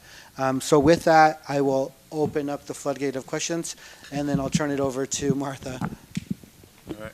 Appreciate the social media guidance on, just the samples, the templates, the hashtags, everything else to try to integrate as best we can. The question I asked earlier, is there a master calendar somewhere or regionally so that we can review and say, I want to attend here, I want to plug myself in there? We're actually working on developing a further detailed calendar, mainly because of the updates on the implementation plans. We wanted to make sure that we don't throw an event out there that doesn't exist. And so our partners have been working diligently to update those plans, specifically if there are things that are around Census Week, for all of you and other members of the public to know where to go and where to attend. So our goal is we've laid out the framework for our partners to update their plans. Some of them have done so. We're hoping to wrap that up in this week to ensure that, in addition to that, would also be the QAC, QAK locations. So then we're uploading it all at once and not doing multiple uploads to the different platforms that we need to use. So we're both anxious and eager. We know April 1st is Census Day, but obviously we know the activity begins even before then, with a lot of folks wanting to take advantage of late March and the lead up to April 1st. For outreach. Zoe? Yeah. Thank you. Emilio, maybe the answer is already yes, but some of these materials are great. Why shut it off in the portal? Can it, like I tried looking for this thing, not going through the portal, and I couldn't find it because I found it at one of the event and people loved it. So can we share, can we just be generous? Like generally we lean towards generosity. We spend a whole lot of money on this stuff. Get it out, get it wide. Putting it in a portal where we require You know, Yeah. like, if there's a way of getting a public page where we get the stuff out. Yeah, and I know that that's something we talked about as an office with our communications team and with Mercury about what are the materials that are on the portal could actually live on the, Yes, on the please. public website. Yes, like sooner rather than later, because Yeah. people want this stuff. Yes. Yes and yes. Secretary Padilla, you're asking for. Right to left again. Yeah, sorry. I didn't mean to just butt in. You just can't see me over here. But Sorry. So not to butt in, but just to reiterate, you're asking for what is the calendar so that we can start putting things on our calendar, correct?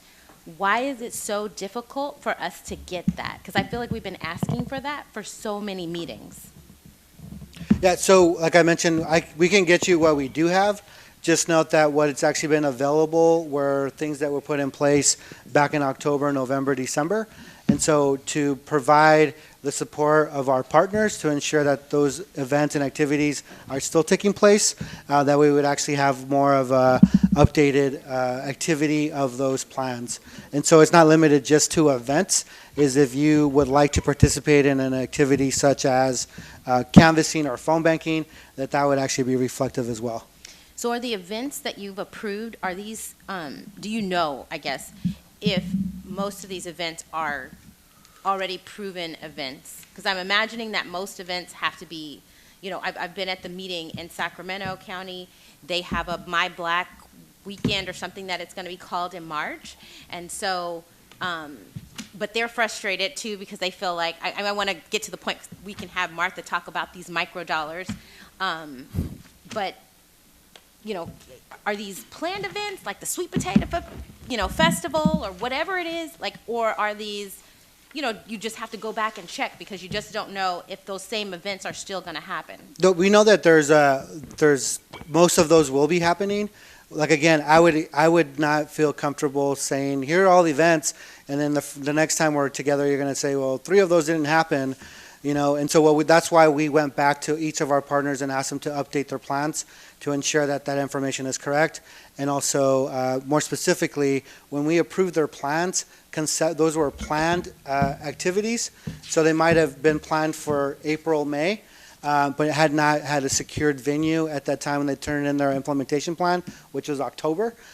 So we want to make sure that we provide you the most updated and actually the solid calendar and of activities, and that we're not encouraging people to go to things that don't exist. That's like the last thing we want to do.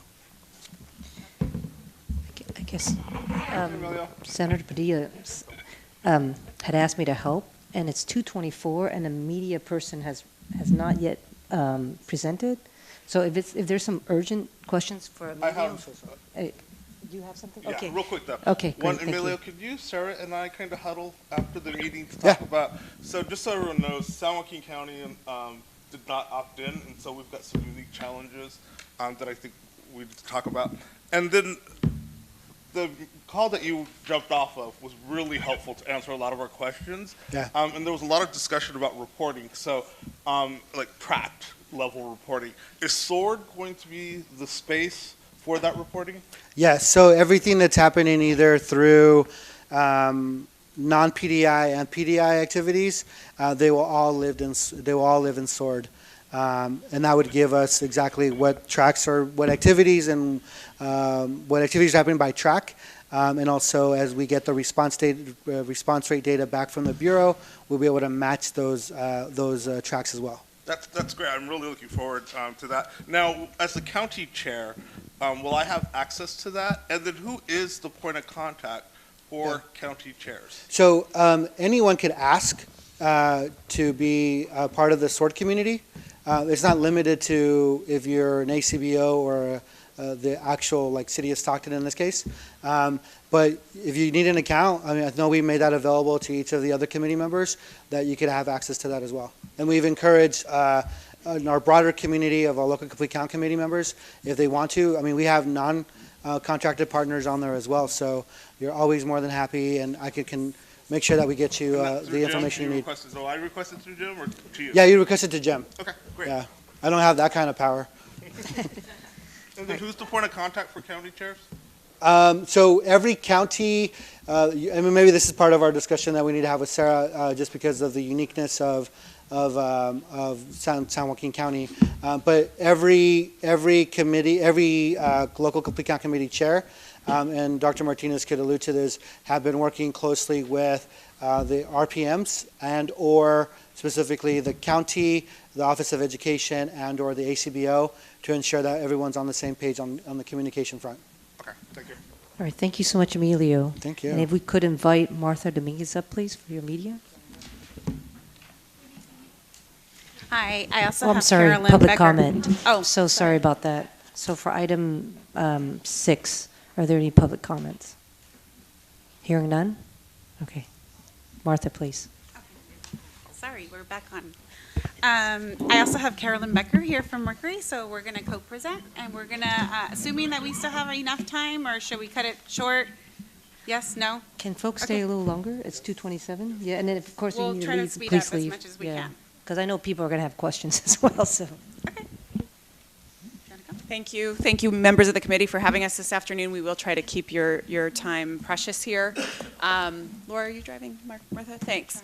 So as you guys know, our media strategy from the beginning has really been rooted in data, research, and informed by the community, a lot of what you've heard about today. That led us to develop this inclusive brand that you're familiar with, and really at the center of our advertising campaign is leveraging trusted messengers.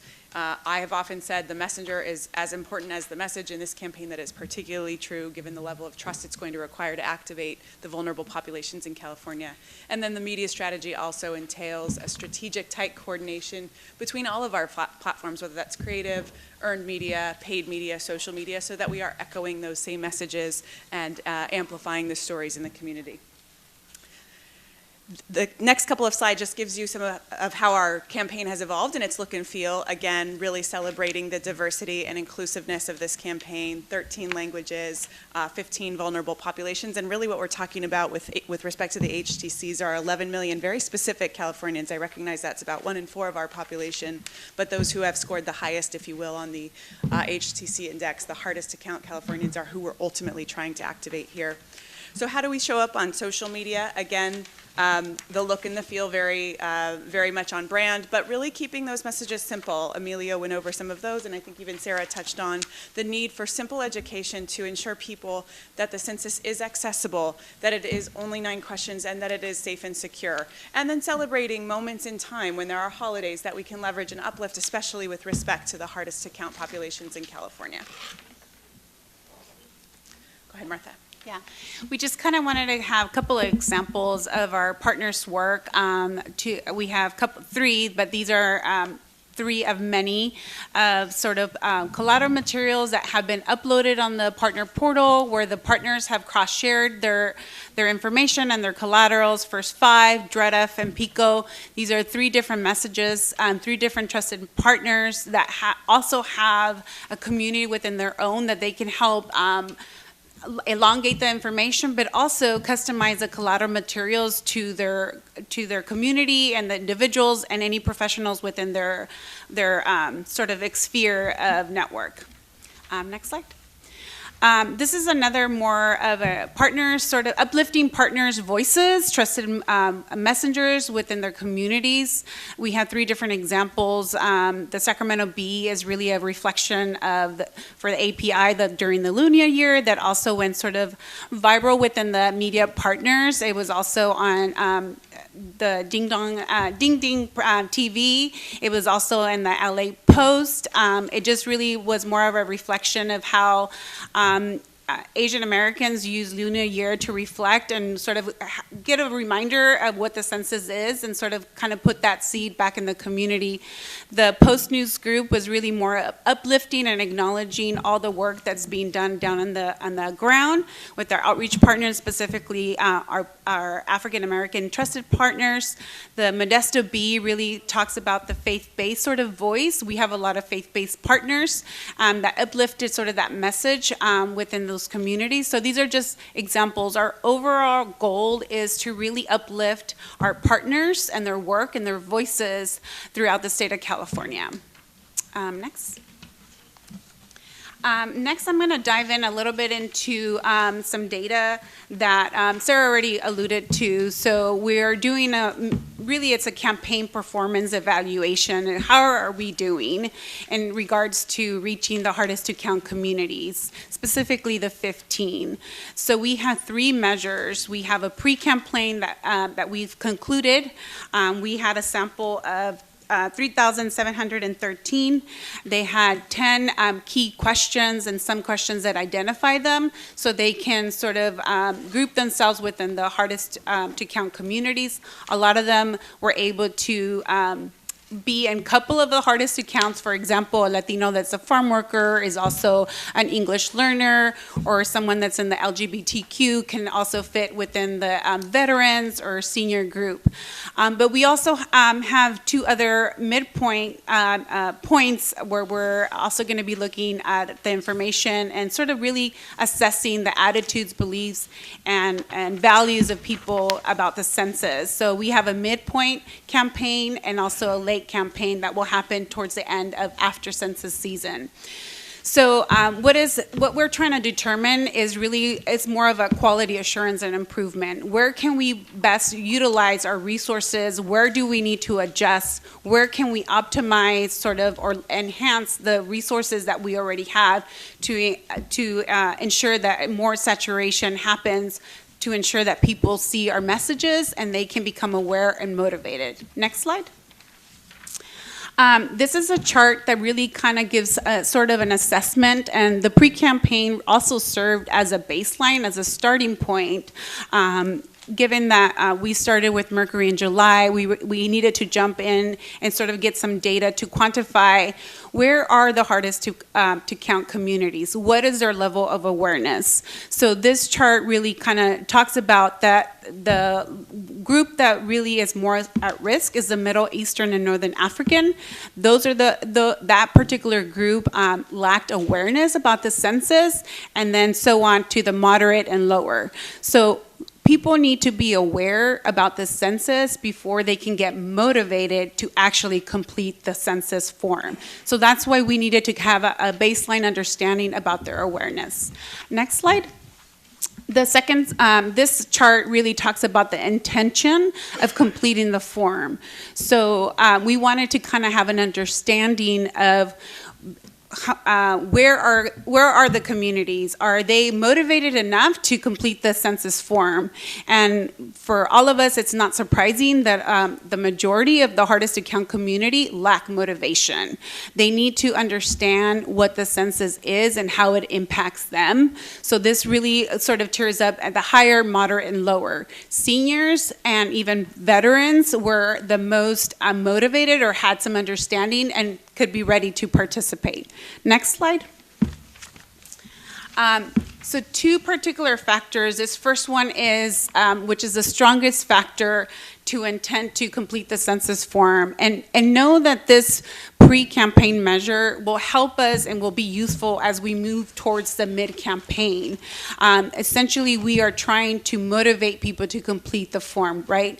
So the main factor is that people need to know how can they participate. That is the main thing that we need to ensure that people know where, when, how, where to go, what are the resources around them so they can complete and participate.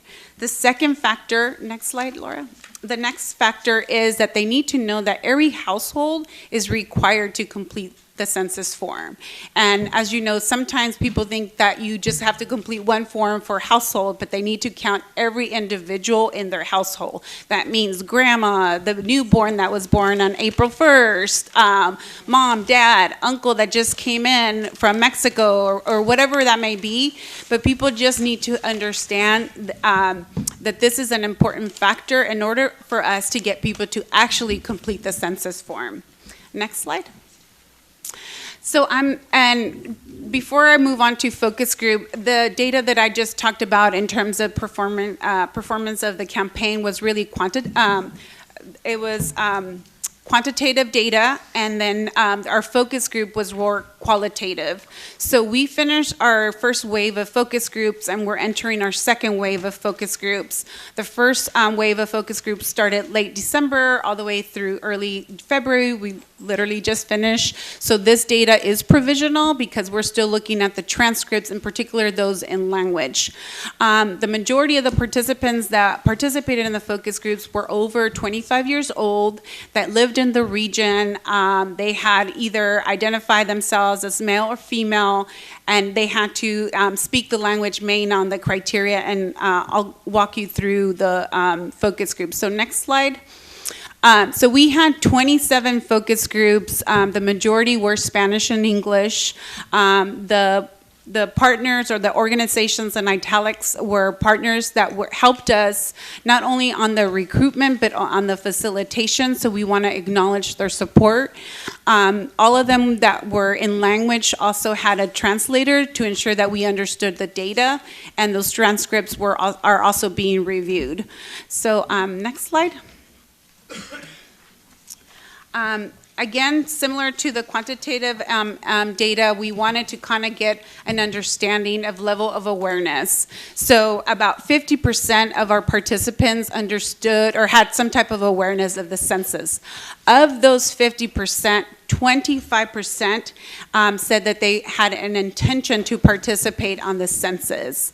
In general, and if isolation of the language, it was typical that non-English speaking sessions, other than the Mixteco group, were more aware of the census was coming than the English session. So that's a really good sort of opportunity and nugget for us to sort of leverage as we move forward in the campaign. Next slide. Some overall sentiments in terms of like what works not just on images but also in text. These images really resonated with a lot of the communities across all the focus groups, regardless of the language. People really gravitated to images that had a children or a father or a family or just children. Any infrastructures such as like apartments or homes that had that environment that sort of had some type of like well-being or health or sort of some good to it, people tend to gravitate to those images, and they had a story to tell. So that was really important for us because, as you guys know, an image is also, it's worth 1,000 words. Other images, as I mentioned, were just in general images that support those that need help. So if you had, for example, we had an image where individual was in a wheelchair and somebody was pushing them, or they were walking to the park. Those types of images that had some type of empathy but some support and some encouragement tended to do very well. Next slide. We also tested statements, and some of the statements really were refined based on the, for example, some of the statements that you have on your ambassador toolkit or pamphlet that you have. But we wanted to kind of know what statements resonated the best and what didn't, and mainly because so we can sort of leverage those statements on our messaging. The one message that really did not do well, it had negative feedback, was really more of telling people that their communities had fair representation. The opportunity on that is that, in general, participants did not understand how the census was connected to voting or fair representation. So that alone was very confusing. In general, they felt that politics should not be involved at all. So they didn't see census, representation, politics, and community. They did not, and that was not a connecting factor. There's some quotes here that I won't read, but you have to your disposal so you can digest, because I think they give some context to the data that we have. Next slide. Another more like neutral, or what we want to use scattered, was really more of those statements that were perhaps too abstract, like the census affects how much money your community gets. So this statement really made participants think about, well, if our community gets something, then we need proof. We want receipts. So tell me what the last census did for my community. So that is something they want to have an understanding of how the census impacts them on a day-to-day basis. So these are good insights for us because they can impact or hinder any outcome on the statements from being motivated to participate. So we want to contextualize that. Next slide. We also just wanted to make sure, because of our media plan, we're investing a lot of dollars, and Caroline will talk to this, but overwhelmingly, a lot of the participants receive information on their mobile devices. And I think that's not surprising to any of us, regardless of the location and regardless of income status. A lot of people they have access to a smartphone. And specifically, when we asked them where they would access information, they love Google and YouTube. A lot of them really use YouTube as a fact checker to really understand information. They also use social media, primarily Twitter, Facebook, and Instagram, which we are in. They also look at online news websites such as local news stations. That seemed to resonate a lot with them. People tend to sort of associate with their local news and also as an influencer aspect as well. But other sort of big networks like CNN, Fox, MSNBC were other sort of affiliated networks that people would rely. Streaming videos, Netflix and Amazon, that's like the new thing. People don't want to be interrupted. They want to absorb their content and how they digest their information. Podcast is another sort of element that came up. So next. Punt it over to you. Sure, thank you.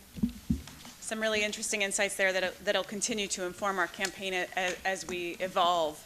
So what's happening now, we talked a little bit about, thank you, Laura, about executing that paid media, which really, we did have a small spend to put some messages into the marketplace last time. We were with you all in December, as you heard. Fast forward to last month in January when we launched the more robust part of our advertising campaign.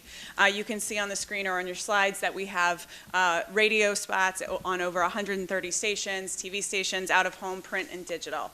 So we're really starting to really saturate the marketplace and ramp up for what has been referred to as census season next month and into April. The Secretary asked earlier about the quacks in advertising, so I'll use this slide to answer that as well. But before I do, we are also providing, through our design and creative team, materials for those quacks, design materials that match the imagery in our campaign as we collect those final locations, delivering a three-piece kit, which includes various pieces of signage, like a lawn sign and a poster. And then there's also a language guide associated with each of the quacks so that it is accessible to people in multiple languages. With respect to advertising around those quacks, absolutely. There's really 4 different ways we can do that. Our radio scripts and our digital ads are really easy to switch out as opposed to TV, which requires a longer production timeline or out of home. So those are platforms we're planning to leverage to not only point people perhaps to a specific quack depending on the community, but certainly the locator as well. And then the 2 other ways we can do that, the Secretary mentioned, one is social media, of course, and then through earned media. So when the quacks really get up and running, we can continue to insert those messages into all of the outreach that we're doing across those platforms. Collateral pieces are something we're continuing to develop and provide.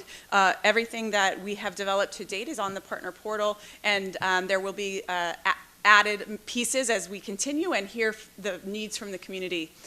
I think earlier someone, Regina, maybe it was you, mentioned those micro media dollars and those plans which are designed to enhance this. They're really part of the statewide buy. They're designed to complement and enhance that buy through a really customized, localized level. So that may be geofencing at a local level, a quack perhaps. It may be working with a local sports organization that has quite a healthy fan base in that community with respect to our HTCs. So those plans are nearing the finish line such that they can enhance the statewide plan that I already described. And then all of the media that's underway is not only centralized around the trusted messengers, as I said earlier, but our media partners, our multicultural and ethnic media partners have committed to a healthy amount of added value, varying degrees of added value, which allows us to work with those newsrooms, those trusted messengers in ways that they are enhancing that value of the buy. So the dollars that we are spending are actually there's a value placed on them a lot higher than what you might see on paper in terms of the dollar amount. Next. And then here are some of the engagement traffic that we're watching on social media. So for example, in January, we had projected about 1,000 new followers. The result was a little more than 6,000 new followers. So really, really exciting results. And engagement is a really important metric for us. So it's not just number of followers, but it's also how are they engaging. Over 67,000 engagements on Facebook. How are they liking our things? How are they commenting? And then really ultimately pointing people to the website, californiacensus.org, the portal perhaps, to digest and amplify the educational messages and the motivational messages such that we actually turn that into an activation here in a couple weeks. I mentioned the creative development of our campaign. It will also continue to evolve. That's something that we were able to leverage the focus groups also to inform. So you can see messages that are both simple, like I described, but we're starting to evolve into a little bit more of a colorful, diverse look and feel. This is really resonating with the populations where we've had focus groups.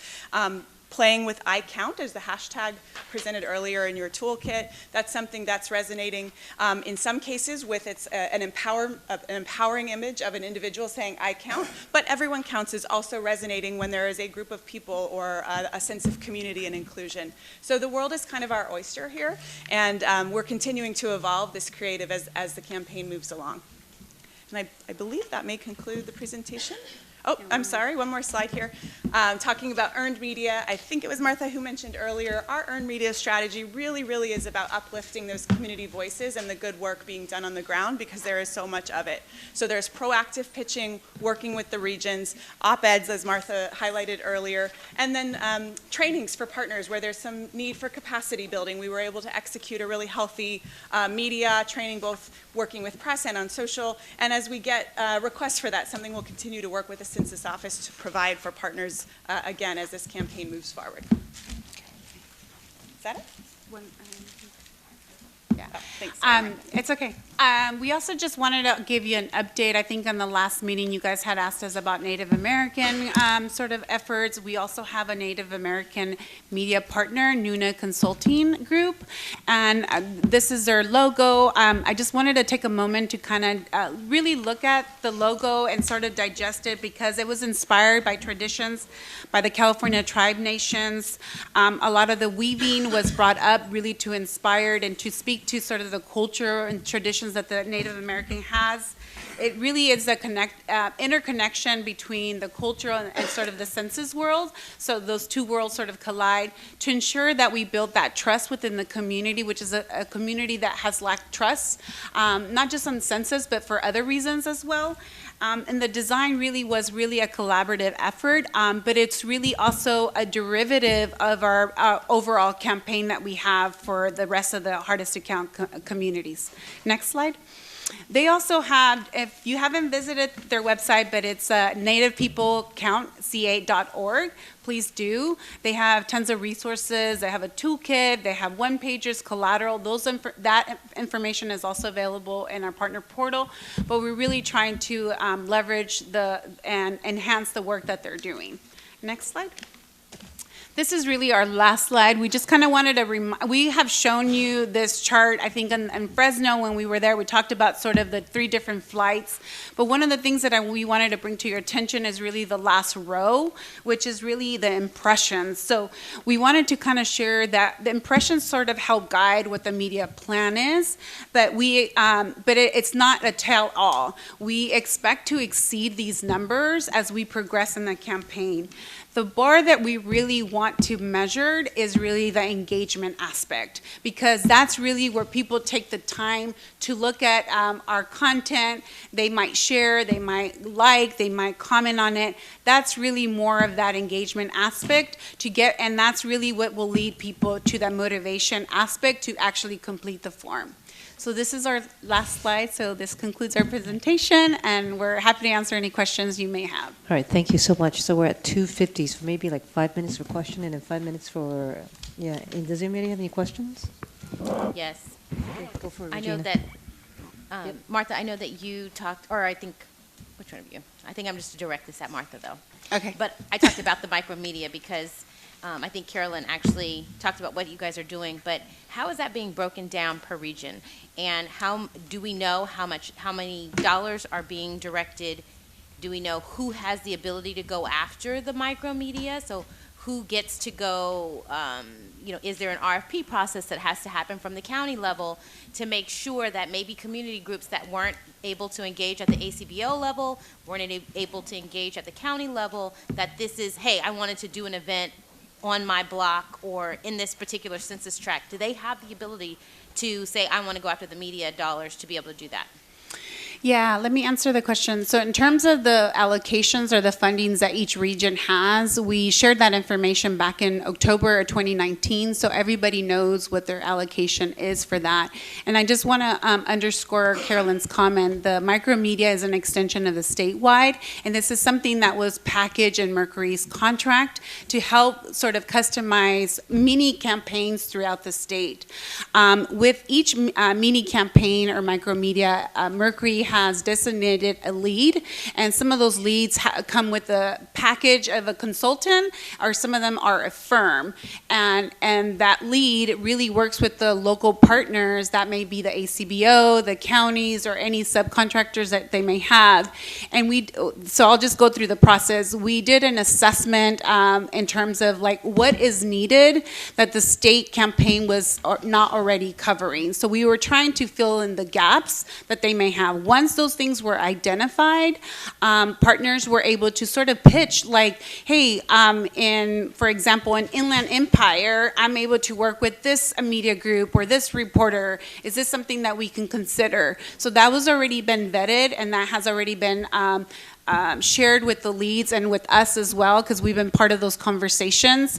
So, and in a roundabout way, yes, to your question in terms of like those partners, there's not an official RFP process, because know that this is an extension of what Mercury is already doing, so they have a little bit of leverage. We also wanted the partners and the leads to leverage the statewide media campaign infrastructure, because there's been some negotiations already with media partners and outlets that we've already have a good return on investment with the dollars. So we want to make sure that we utilize that infrastructure. But to your point, can things come up? Yes. Like for example, this weekend we were in Oakland at the Black Joy Parade, and that was something that came up. At the end of January, we were in LA to do the Martin Luther King Parade, the Kingdom Parade, and that was something that was not out of the micromedia, that was supported through the statewide efforts that Mercury has. So we wanted to be really flexible and nimble, and this is a word that we have shared. So it really depends on what the partners at the localized level identified, but also to where can we reach the hardest to count community that really needs that additional awareness and motivation about the Census 2020. And I hope I answered all your questions. If not, and I think that you did, but I wanted just so that when I go back to whenever I was talking to Sarah, so I think that may be what happened in the Central Valley. So that's the stuff that I want to follow up on to ensure that people aren't being blocked out because, nobody really understands how all of this stuff is set up. Obviously, right. We do because we've been in it and you've been living it. And right. Even I'm struggling with how some of it's structured. But I just want to ensure that it's that particular incident that I got information on, that we are able to look at that to just make sure that everything is still above board. So, after this, I would definitely like to talk to you about that. Yeah, and yes, for sure. I think one of the things that we also I just want to sort of remind us is a lot of the partners are finalizing their plans as we speak, knowing that census season is gearing up in 2 weeks. And so let's talk, because if there's an opportunity or if there's something that we can explore, we're happy to have that discussion. Okay, thank you. Okay, I have a okay. Jesus. Very quick question. Regarding the information you present on pages 67 and 68 of the document, with the information on the awareness and the intent to complete, can you please remind us of what the source of this information is? Yes. I remember you mentioned somewhere a few seconds before that, getting information from 3,213 respondents. Was it a survey? Yeah, it was a survey. So through also the infrastructure that we have with Mercury, we have an communications and outreach evaluator. Their name is Social Quest. So we developed the survey ourselves based on the questions, based on the activities that the census campaign has. So we're happy to share those questions. So there are 10 questions that we developed uniquely for this particular effort. The sample size, just to remind you, is 3,713. And those were from the hardest to count communities. And that's for the first wave. Any other questions? Okay, I have one. I'm very concrete and kind of just practical in my thinking. So I think people are having a hard time where this money's going. Is it possible to just get a chart where it says API communities? These are the media outlets that that we're working with. These are the languages that we're putting the stuff out. African American communities. Here are the locations. Here are the places. Here are the business. Here's what we're doing. So that, for couple of reasons. One, so that folks can then connect to those communities if they have additional information that's even more, to the ground, right? That's one. And then two, the ACBOs and the administrative CBOs don't end up spending little money that they have on stuff that you guys are already doing. Yeah. But if they don't know what they're doing, they don't know what's going on with the big chunk of the money, they're struggling because they want the message going out, right? So can you guys commit to doing that? Yeah, so we actually held two separate webinars. I'm jogging my memory here for timing. I want to say one was January 6th, and then there was the previous one in December, right around the holidays, both of them. And the first one, we followed up that webinar, I believe that same day, with a list of the media outlets. So that list is available, broken down by population. And then in the second webinar, population and language? I believe so, yes. Okay. And then in the second webinar, we were able to share a little bit more detail about the frequency and the timing, right? So that people could have a little bit of understanding about where our media campaign is. Mm-hmm. And then we also did some follow-up after that with regional summaries. So the idea, you're absolutely right, Zoe, is to avoid duplication unless intentional. Maybe there's a community that needs a little extra something, and that's fine, but we won't want to inadvertently duplicate resources unnecessarily. Is it possible to make that public? I get that they get it, right? But it may be that, is there a reason why it can't be more public? Go ahead. Are you, when public, define public, like you public? I just want to make sure I understand. Broader public, okay. It doesn't have to be maybe the dollar amount, but just like where are these contacts, where are these communities, which newspaper is it, which radio station it is? Yeah, that's something that we can, I can explore. I just have to make sure just legally and contractually that's okay. It doesn't seem like it's a problem. We've already shared it with our partners, and we also know anecdotally that some of the partners have shared that list. So the list might be already out in the public. So yeah. So generally, if I can can we just be more public with everything? Sure. There's no reason to hide any of this stuff. No reason to make it really hard to find any of this stuff, right? Because the money's already being spent. And then the second point and the last point is you might want to speed up on the whole testing of messages because it's already end of February, right? Because we actually want to use those messages out. So at some point we got to get the messages out rather than testing messages still. I know that the contract was late and it takes some time, but, and are there any other questions? And then we'll open up to public comment. Okay. Thank you so much for the presentation. Does anybody have any public comments related to item 7? Okay, go ahead.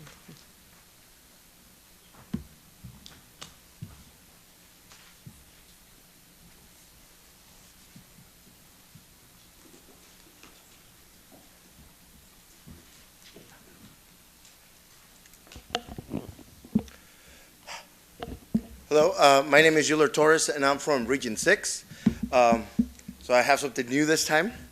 Hazte contar, este 2020, hazte contar. No importa si eres ciudadano o eres indocumentado, lo que de veras importa es que te hagas contar.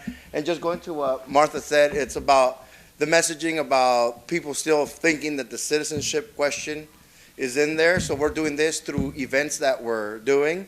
There's been so many things that have been going on. I just wanted to do it all at one time. I just want to thank the state staff that's been traveling all across the state.